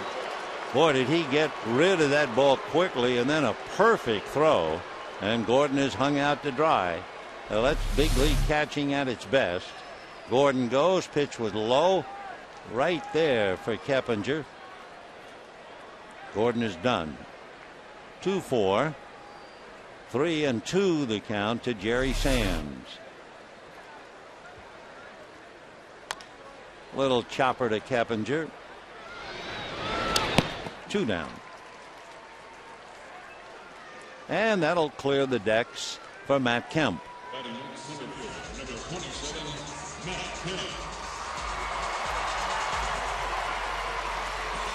Matt Kemp in the first inning against Madison doubled into the left field corner, and then in the 5th inning he hit the base of the right center field wall for his double against Bumgarner. So as we told you, he's now 6 points behind Braun, 2 home runs behind Pujols, and he leads in RBIs.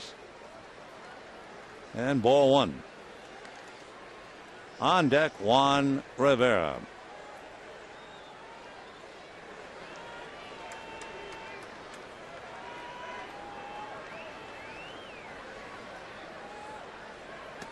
That's in there, 1-1. Play every day is really a remarkable feat. When you talk to players, you find out what a long, hard year it is. They all play bruised or hurt over a stretch of 162. And they, like the rest of us, they have nights where they don't sleep, and yet they have to play the next day. Family issues, crying babies, even in a hotel room. noises next door. There are all kinds of things put on the back of a professional athlete. A long, hot summer. That's a strike. 2-2.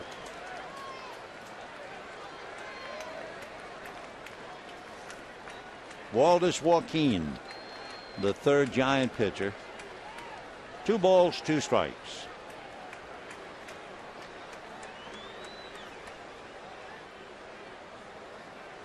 And a high fly ball into left center field, and this one is going to be off the wall. Matt jogs into second with his third double of the night. And again, the chant, once more with feeling.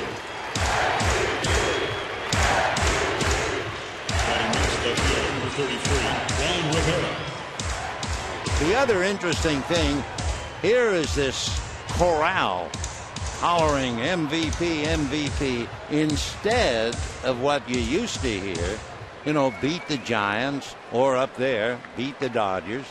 But tonight it's a one-man show, at least while Kemp is playing and Kershaw is in the dugout. So 3 doubles for Matt, and here's Rivera. Right. Matt now at second base has 31 doubles, 4 triples, 35 home runs, 40 stolen bases, and he has scored 108 runs.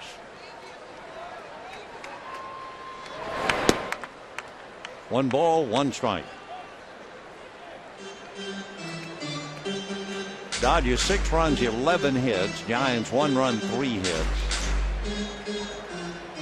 I look at Matt Kemp and I think, how in the world did Cal Ripken do what he did? How in the world?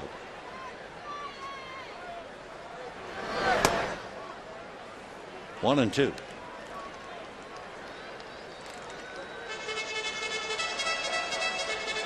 Rivera with a home run and a single, 3 runs batted in. So Juan is hitting .296, 5 home runs, 44 runs batted in. 1 and 2.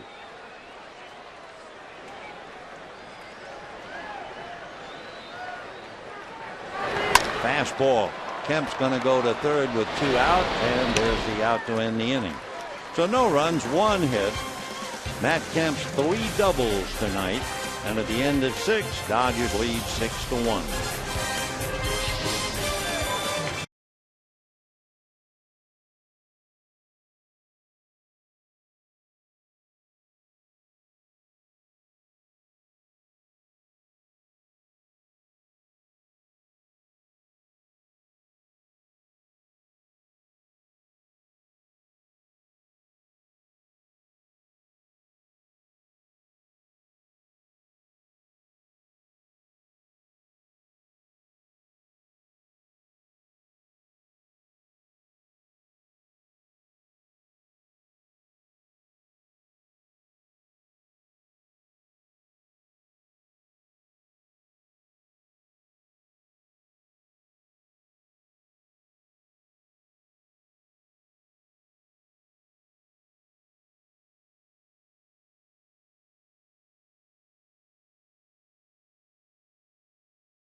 Seventh inning, and a reminder, catch all the action of this year's Major League Baseball postseason on Fox and TBS. The excitement begins September 30th with the Division Series on TBS. Pablo Sandoval, Aubrey Huff, and Brandon Belt. Sandoval single to right, single to center. Bad right shoulder or no. He's 2 for 2.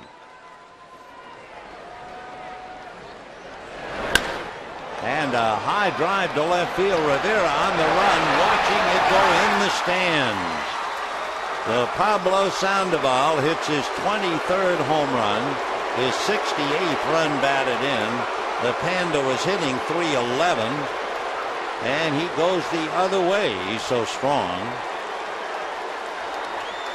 Sandoval, a switch hitter,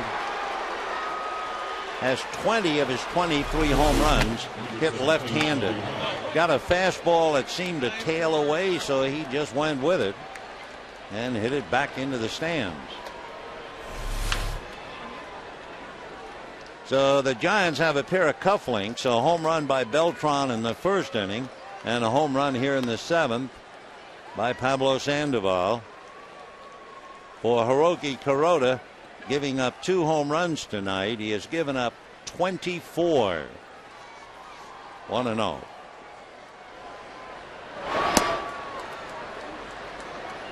Pablo Sandoval is not only a switch hitter, he is very much of an ambidextrous. He can throw very well with either arm.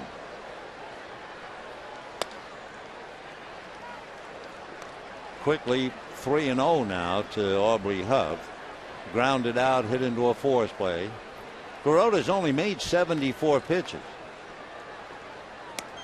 in there. He's had a 8-pitch inning, a 7-pitch inning, and a 9-pitch inning. Most pitches in the first inning, he made 20. Fastball hit in the air down the left field line. That'll go foul back into the crowd. 3-2 the count to Aubrey Huff. Brandon Belt on deck.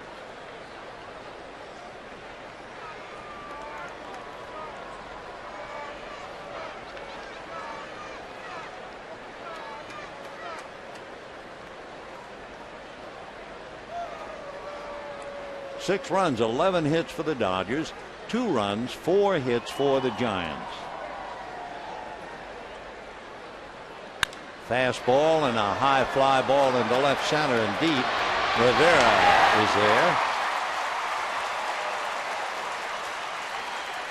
Couple of long fly balls going the other way, one of them going all the way. And the batter is Brandon Belt. Hiroki Kuroda is 36 years old. He's made 77 pitches. His last 2 games, he's made 95 and 94, but in those 2 games he went 6 and 4 2/3. Foul ball.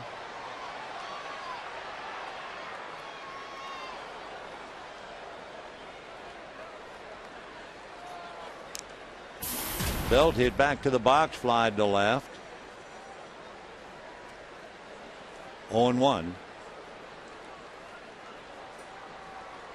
Belt with 8 home runs, 16 runs batted in.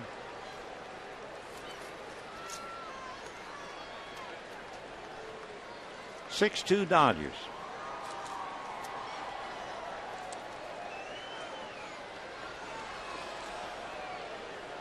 Hiroki has made 79 pitches.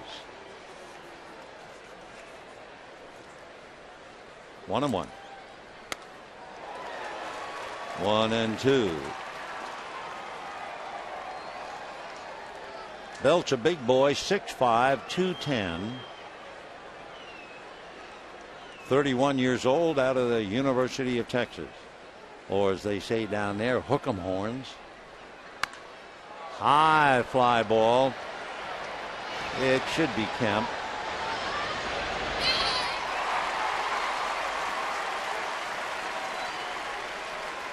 So 2 out in the 7th inning, and the batter will be Brandon Crawford.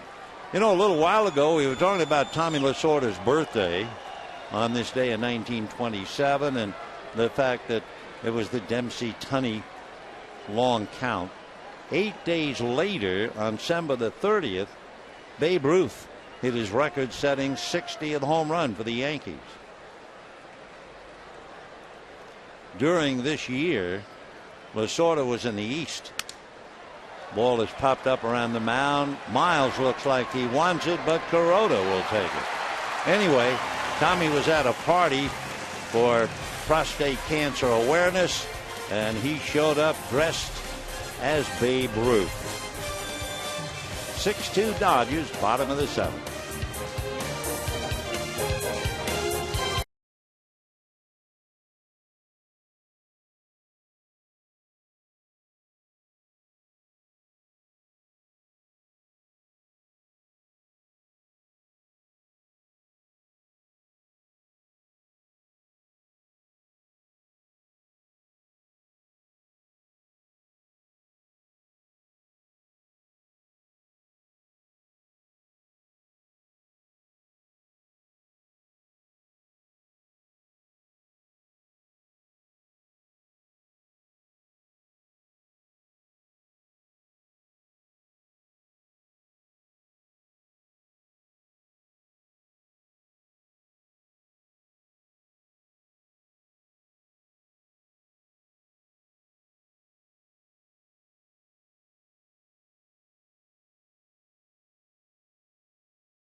Score. First of all, when you look at Matt Kemp, 3 doubles to tie a club record. Then you had Rivera with 3 RBIs, a 2-run home run, and quite a few base hits with Barajas getting the RBI, and D. Gordon as well. James Loney, the hottest hitter, 0 for 2, and he'll have a chance to make a mark in the box score in this inning. He's hitting second behind Aaron Miles. Dan Runzler on the mound. Runzler, born in Santa Monica, lives in Simi Valley. Dan, 6'4", 230, 26 years old. He was born in the month of March. Runzler will turn Miles around to bat right-handed, and then Loney and Barajas. So Dan going to work. 6-2 Dodgers. Miles fouls it away. Bottom of the 7th. Giants got a run in the first inning on a home run by Beltran. Rivera hit a 2-run home run in the bottom of the first. Dodgers added a run in the 3rd, in the 4th, and 2 for good measure in the 5th. Kuroda has allowed Beltran's home run and Sandoval's home run, and that's really it. Hero has only made a total of 82 pitches. We've been right on the beam. 1-2 the count to Aaron Miles. When the game is over, Giants will fly to Arizona. The Dodgers will bust down to San Diego.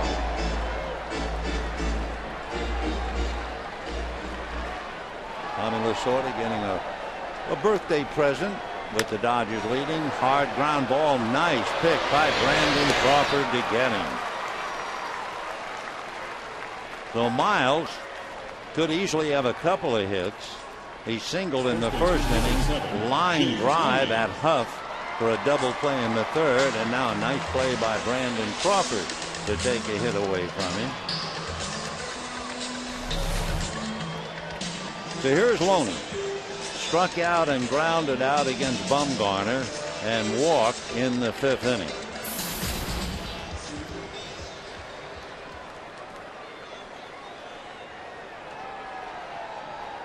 Fastball, there it is. He's base hit.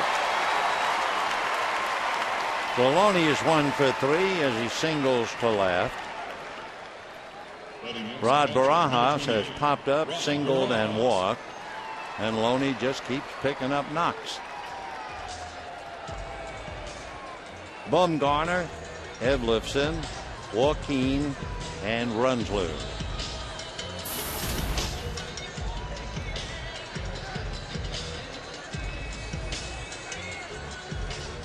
When the Giants come up in the 8th inning, they will have the catcher Stewart, Runsler, and/or a hitter, and then Christian, the center fielder.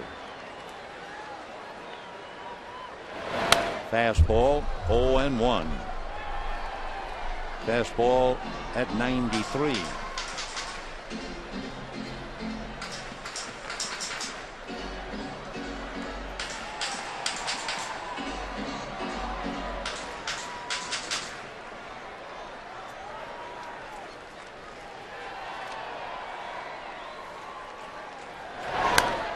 Another fastball, another foul ball, 0-2.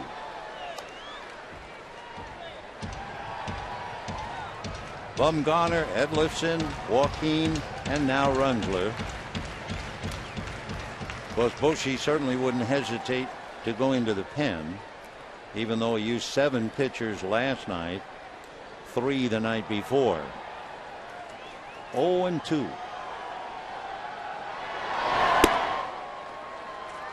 That was a 95-mile-an-hour fastball. 1-2 in the Dodger bullpen. Kenley Jansen begins to loosen up.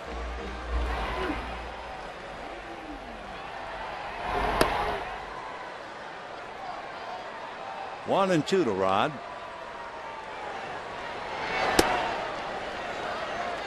He's hitting 95, but both of those high fastballs way up and outside of the zone.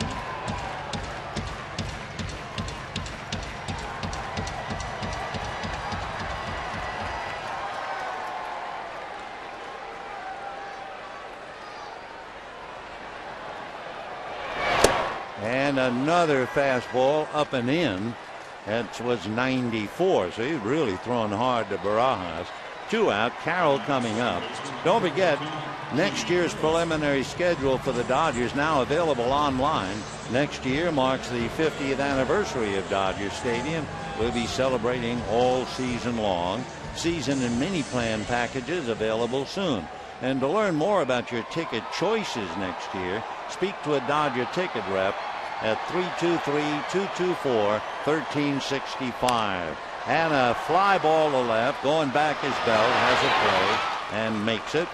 And that'll be that for Jamie Carroll and the Dodgers. No runs, 1 hit, the single by Loney. We're heading to the 8th. Dodgers 6, Giants 2.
Looks like it cost them now.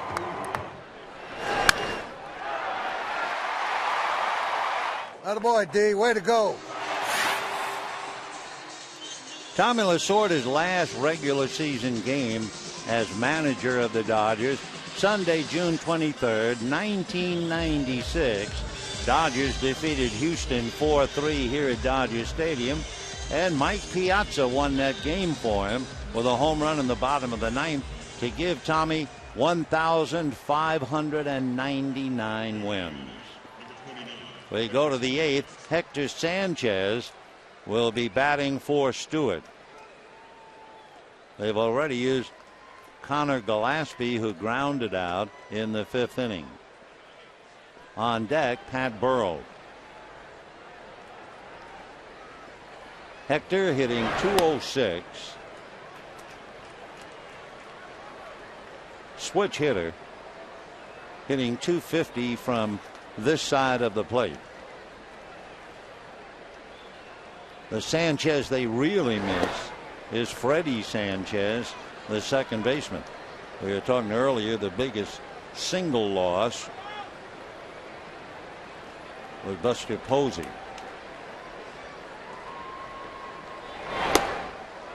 One and two.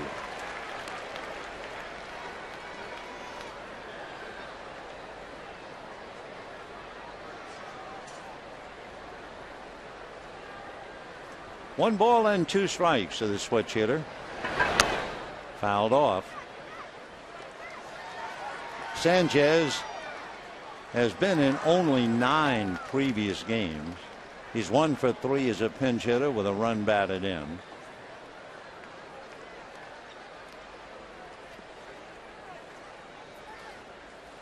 Two and two.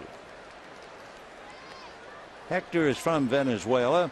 For Hiroki Kuroda, he's made 87 pitches. This might be his last inning. Hector Sanchez, 21 years old. He'll be 22 the middle of November. He signed with the Giants when he was 16 years old.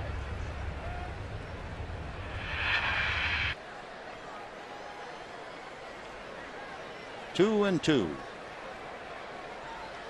Well, he's up there hacking. 5 years in the Giant organization. Last year he was at Augusta.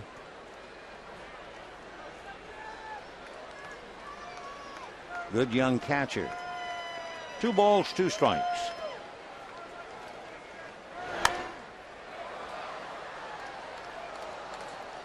That fastball really had a little late break to it. I mean, that was really a cutter. And Sanchez did well. Fight it off. 90 pitches now for Hero.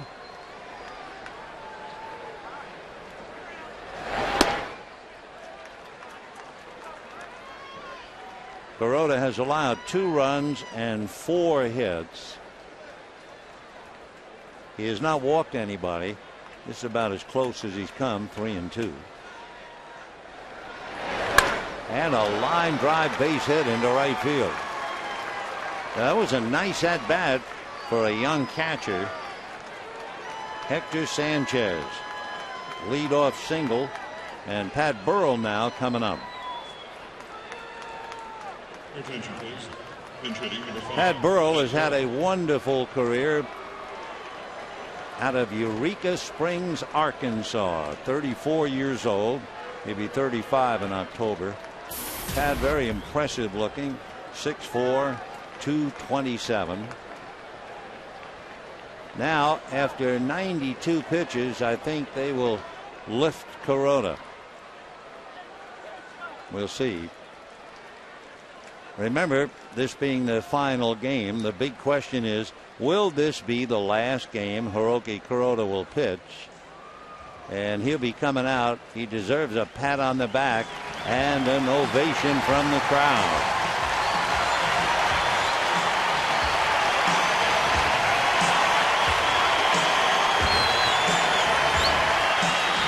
And an ovation from his teammates.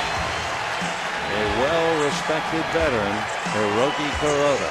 And we'll be back.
For Hector Sanchez. In fact, Sanchez saw more pitches by himself than the Giants saw in the 5th inning or the Giants saw in the 6th inning. That was a 10-pitch at bat just for Sanchez, and it was just enough to push Kuroda to the limit and over, and after 92 pitches, out he goes. Kenley Jansen now facing Pat Burrell, and ball 1. Kenley Jansen, who was so impressive in game 1 when he came in the 8th inning and struck out Sandoval and Beltran, and then Guerra finished up in the 9th for him. 1 ball and no strikes to Burrell. And a strike, 1-1. Burrell hit as many as 37 home runs for Philadelphia. He's hit 33, he's hit 32. He hit 18 last year for the Giants.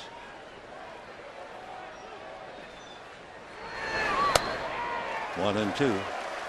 Pat is a teenager, one of San Jose's top athletes. He was drafted by the Red Sox, but he chose the University of Miami. He won the Golden Spikes Award. That means you're the nation's most outstanding amateur player, and they always wind up in the big leagues. 1-2.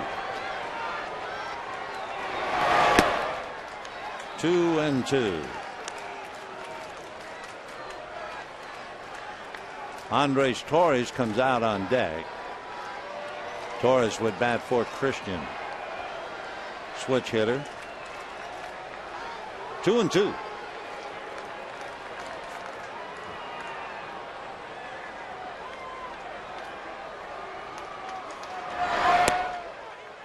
Ball 3. Jansen has walked 24 and he has struck out 87. No better than 3-1.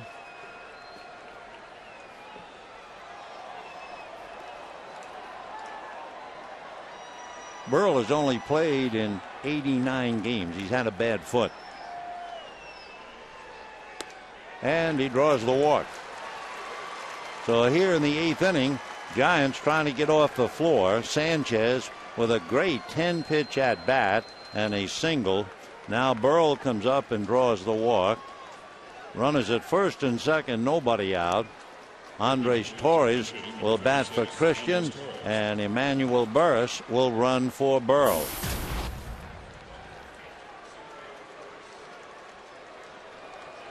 Andres Torres checking in. Torres hitting just .219. Been a tough year for him. 4 runs batted in. And a strike. Entering number 2, Emmanuel Torres had a good year last year.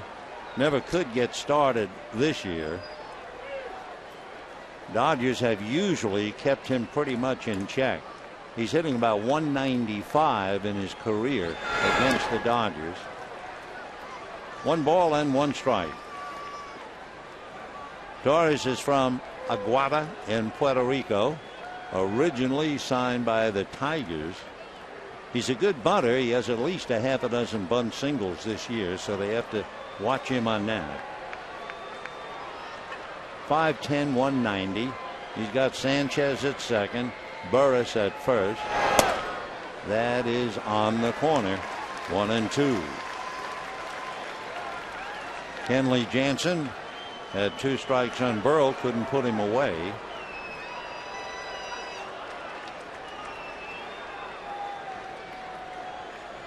One and two. And he nails Torres. So Andres Torres goes down swinging for the 91st time. And with 1 out, the batter is Jeff Caffinger. That was a fastball that just seemed to run away from him. Caffinger is 0 for 3.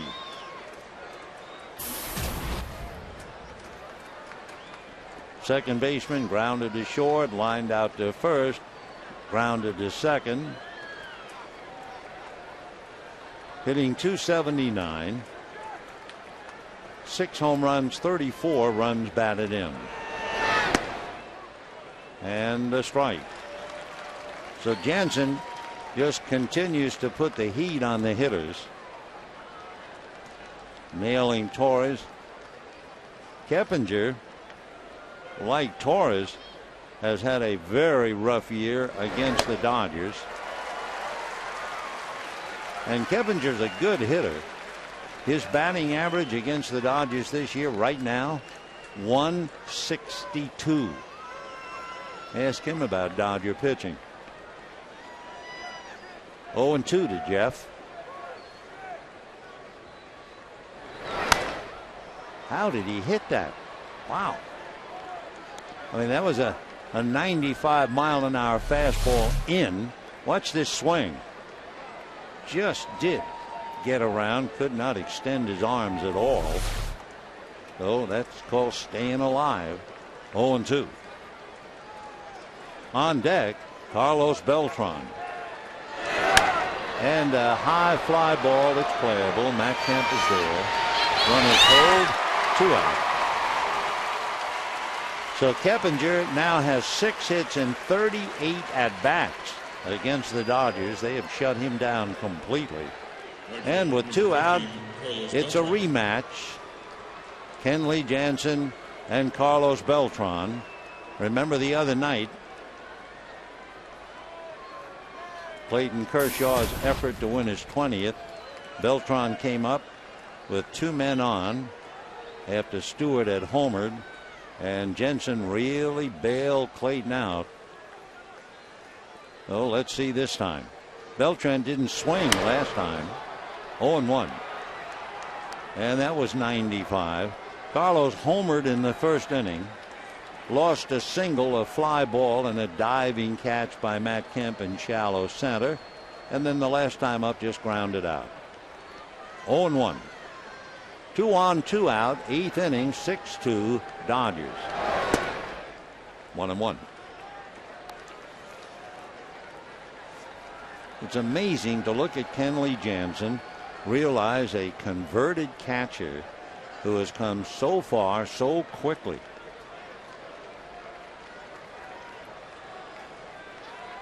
Beltran is 0 for 4 against him. They're going to look and swing, says Ron Copa. And a 1-ball, 2-strike count. Beltran with 21 home runs, 83 runs batted in. He has struck out 86 times, and he's had way over maybe 560 plate appearances.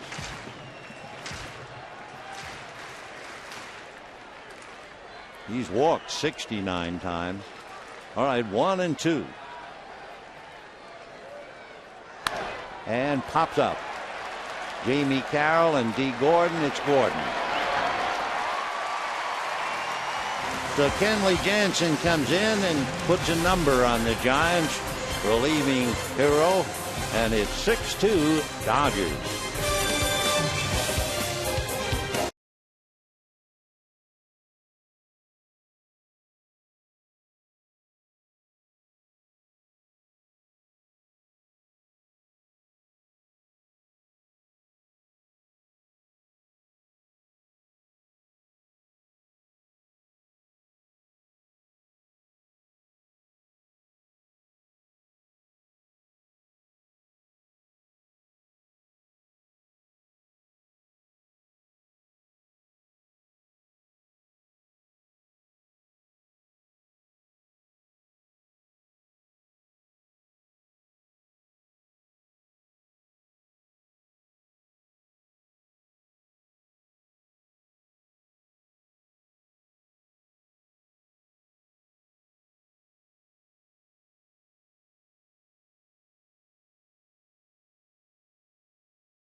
Very first inning, he came up with 2 outs. Matt Kemp had doubled, and Rivera coming up with the Giants leading 1-0. Turned it around with a line drive home run, and the Dodgers led 2-1 from that moment and were never headed.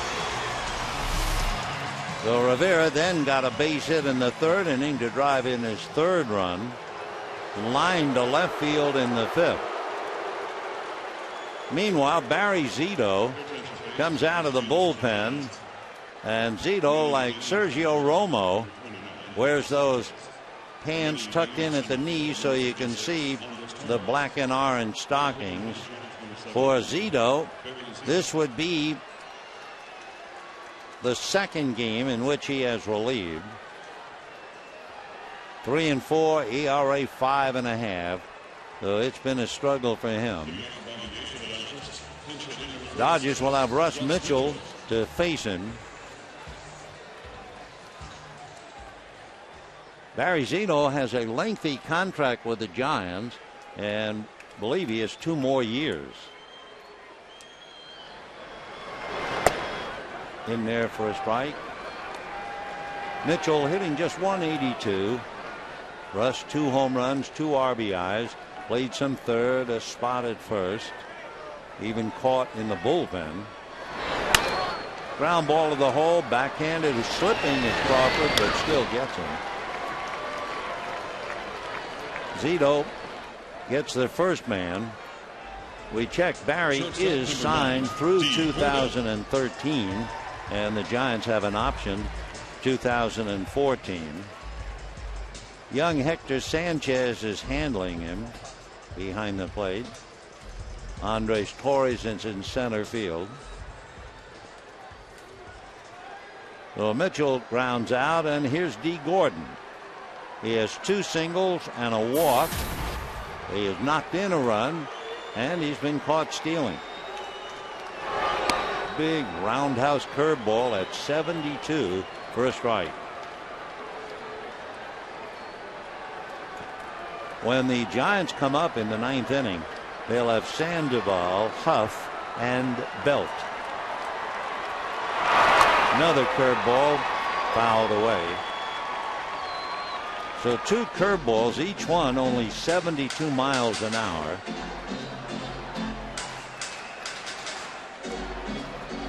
Barry Zito.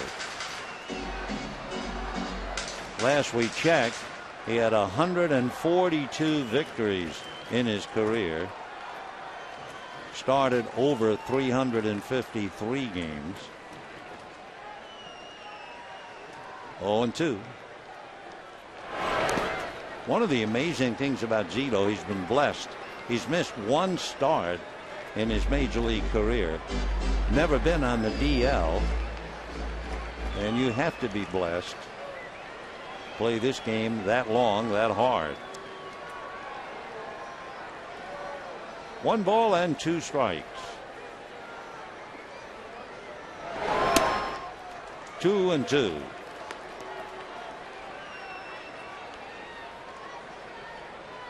Maybe there are a lot of them getting closer, but since 2001, Zito had thrown more pitches than any other pitcher in the major leagues. Over 25,000 pitches. Check swing, did he? No, he didn't. 3-2. And in looking at opponent batting average, only Pedro Martinez and Randy Johnson had limited opponents to a lower batting average. Pedro 210, Johnson 218, Zito 234, and he walks Gordon. You know, this October, the American League's best teams will look to their brightest stars to see which one will become the newest hero that leads them into the World Series. Legends are born in October, and our exclusive coverage of the ALCS begins Monday, October 8th. And check me on Monday, just begins October 8th, only on Fox. So D. Gordon is on base 4 times tonight. 2 singles and 2 walks. And with 1 out, here's Jerry Sands. Jansen, in relief of Kuroda, made 18 pitches. Javi Guerra has been down in the bullpen, through for a while. Now he has company.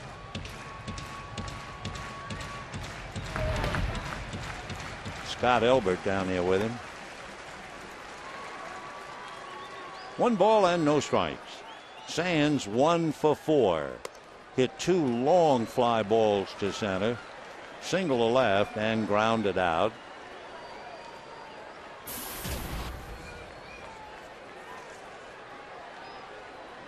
Jerry came into the game with a 9-game hitting streak, though he has now hit in 10. On deck, Matt Kemp.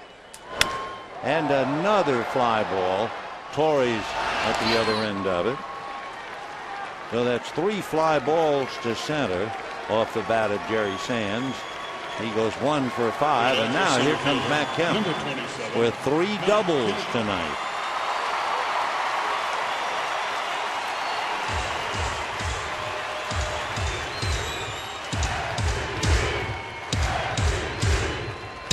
Matt Kemp, by the way, against Barry Zito. Kemp is hitting .413, 19 hits and a home run.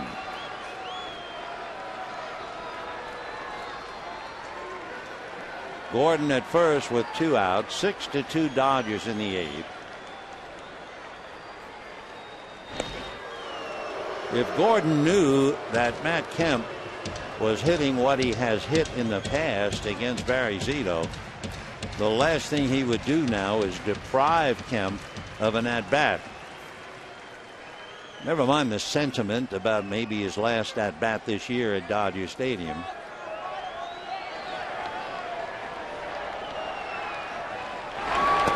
Off speed at 78. 1 ball and no strikes.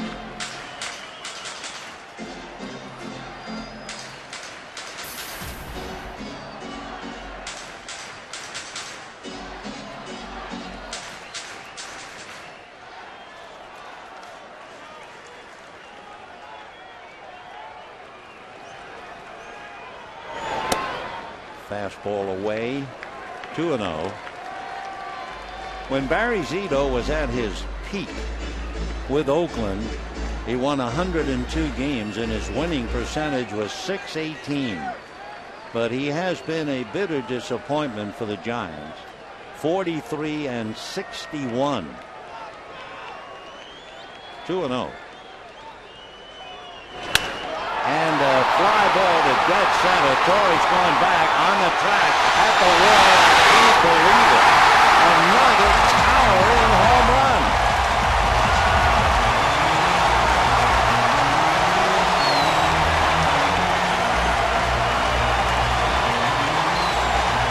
As the kids would say, that's unreal. 3 doubles and a 2-run home run. What a way to say goodbye to 2011 at Dodger Stadium.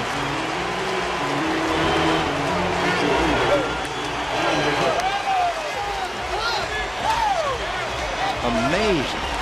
Absolutely amazing.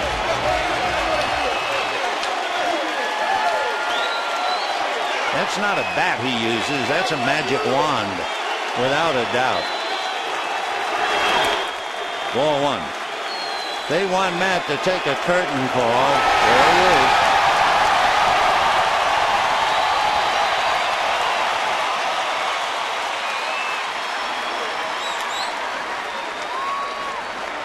So now he has 36 home runs, 118 runs batted in.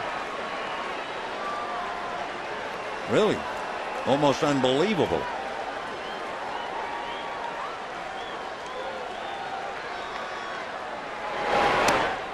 That's in there. 2-1. So Barry Zito comes up. Matt Kemp was hitting over 400 against him and takes him downtown again. Zito has allowed 10 home runs in 50 innings. 2-2.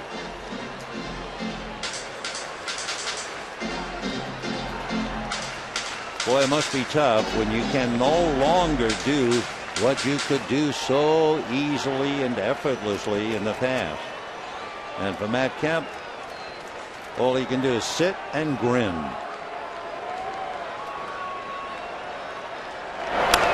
And that's a towering drive to left. It is going to be foul. By the way, let's question that subject of Triple Crown. In average, Matt Kemp right now is 4 points behind Braun. He is 1 home run behind Pujols, and he leads Howard by 5 with 118. And we're going to San Diego. But of course, that really is a pitcher's ballpark. Matt will see Wade LeBlanc, Aaron Harang, and Corey Lubke, at least to start. So it'll be a 2-man act arriving in San Diego. Clayton Kershaw and Matt Kemp, and that's strike 3 to Rivera. So the Dodgers add 2 here in the 8th inning. And again, not only does Kemp hit it far, but high. I mean high. And again, over the center field wall, 8-2 Dodgers.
Matt Kemp is the story as the Dodgers try to bury the Giants tonight 8-2, and it's Kemp kicking the dirt in with 3 doubles and a 2-run home run. So Matt close enough to really be considered for the Triple Crown, which has not happened in the National League since Joe Medwick back in the 30s with the Cardinals. In the American League, Carl Yastrzemski with the Red Sox. Scott Elbert, and he'll be facing not Pablo. Sandoval can hit left-handed, but not against certain pitchers, and this would be one of them. So DeRosa will be batting for Sandoval, and all the Panda did was have 2 singles and a home run. And DeRosa drive to the gap, slicing, and it's going to be caught by Sand. Not exactly room service, but it did start to come to him. A long out, 1 away.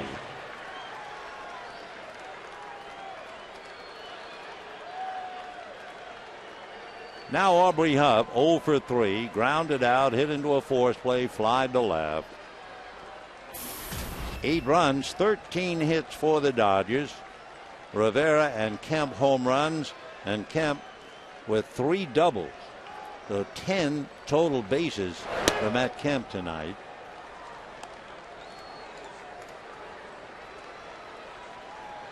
One ball and no strikes to Aubrey.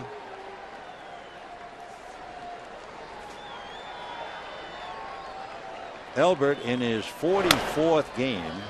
Little chopper, Loney takes it to the bag.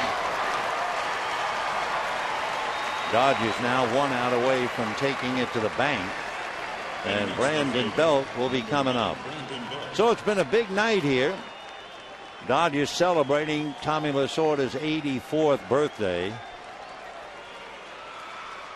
And it's a big one as they breeze 8-2.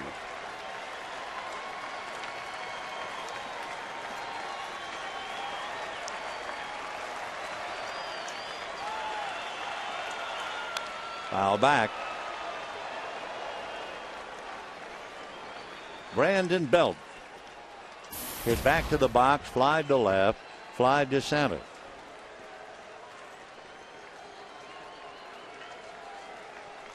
Giants have 2 runs on home runs by Beltran and Sandoval, and 5 hits. Ground ball, make it 6. So Belt goes 1 for 4 as he collects a hit against Scott Elbert. And that'll bring up Brandon Crawford.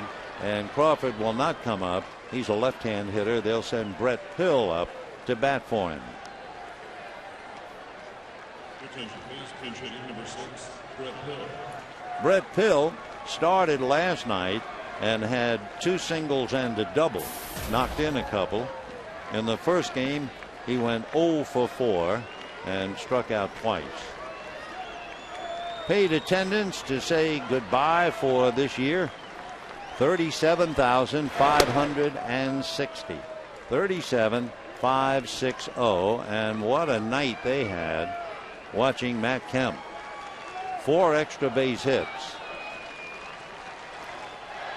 Matt is the first Dodger to have 4 extra base hits in a game since Mike Piazza had 2 doubles and 2 home runs against the Phillies back in 1995.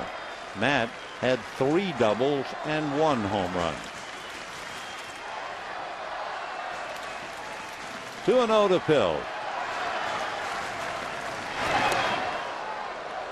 2-1. So Scott Elbert trying to finish it here. Brett Pill with his foot in the door. Local boy from Covina.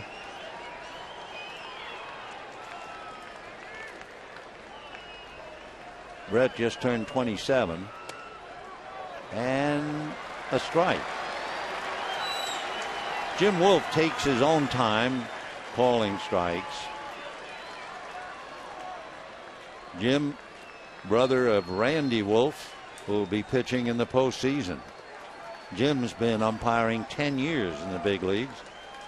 graduate of El Camino Real High School, and that's ball 4.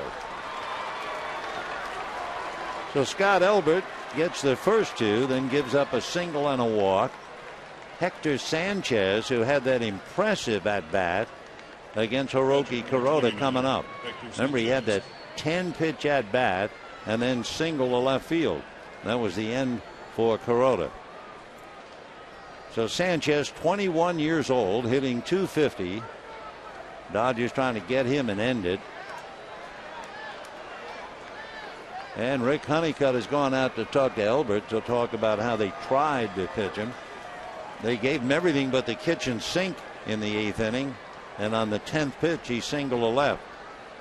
It was an amazing at bat when you realize in the game tonight, Kuroda made only 9 pitches in the 2nd inning, 8 pitches in the 5th inning, 7 pitches in the 6th inning, and then he had to make 10 pitches to this 21-year-old catcher. Down in the Dodger bullpen, Mike McDougall begins to loosen up. So 8-2 Dodgers. Giants with 2 on, 2 out. And here's Sanchez. Breaking ball strike, 0-1. Coming out on deck is Orlando Cabrera. Cabrera as a pinch hitter is 2 for 3. 0-1. Fastball gets away. No runners advancing. With 2 out in the 9th inning, there'll be no gambling on the base paths. Not when you're down by 6.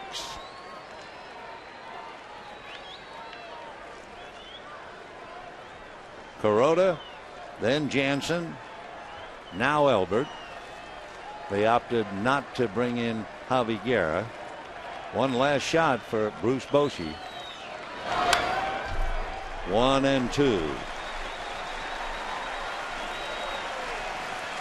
Giants used 5 pitchers tonight. Bumgarner, Edlifson, Joaquin, Runzler, and Zito. Dodgers have used Kuroda, who's the pitcher of record, Jansen, and Elbert. Dodgers holding on should they win.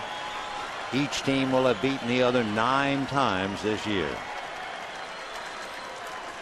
1-2 to Hector Sanchez. Line foul. Again, the crowd tonight, 37,560.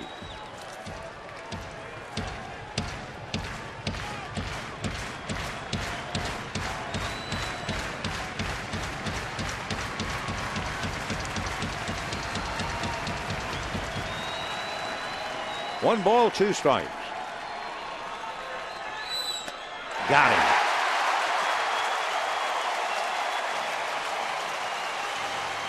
Well, it was a magnificent night for Matt Kemp for the Dodgers, celebrating Tommy Lasorda's birthday.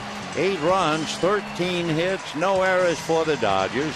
The Giants, 2 runs, 6 hits, and no errors. The winning pitcher, Hiroki Kuroda, he is now 13-16. It was Madison Bumgarner who lost, and it was Matt Kemp who has the brightest star in the heavens tonight. 3 doubles and a 2-run home run. And you can hear the chant, I'm sure, all night. MVP. So each team beats the other 9. Now the so-called number is 1 for the Giants. If they go over to Arizona, and if the D-backs beat them, it'll be all over.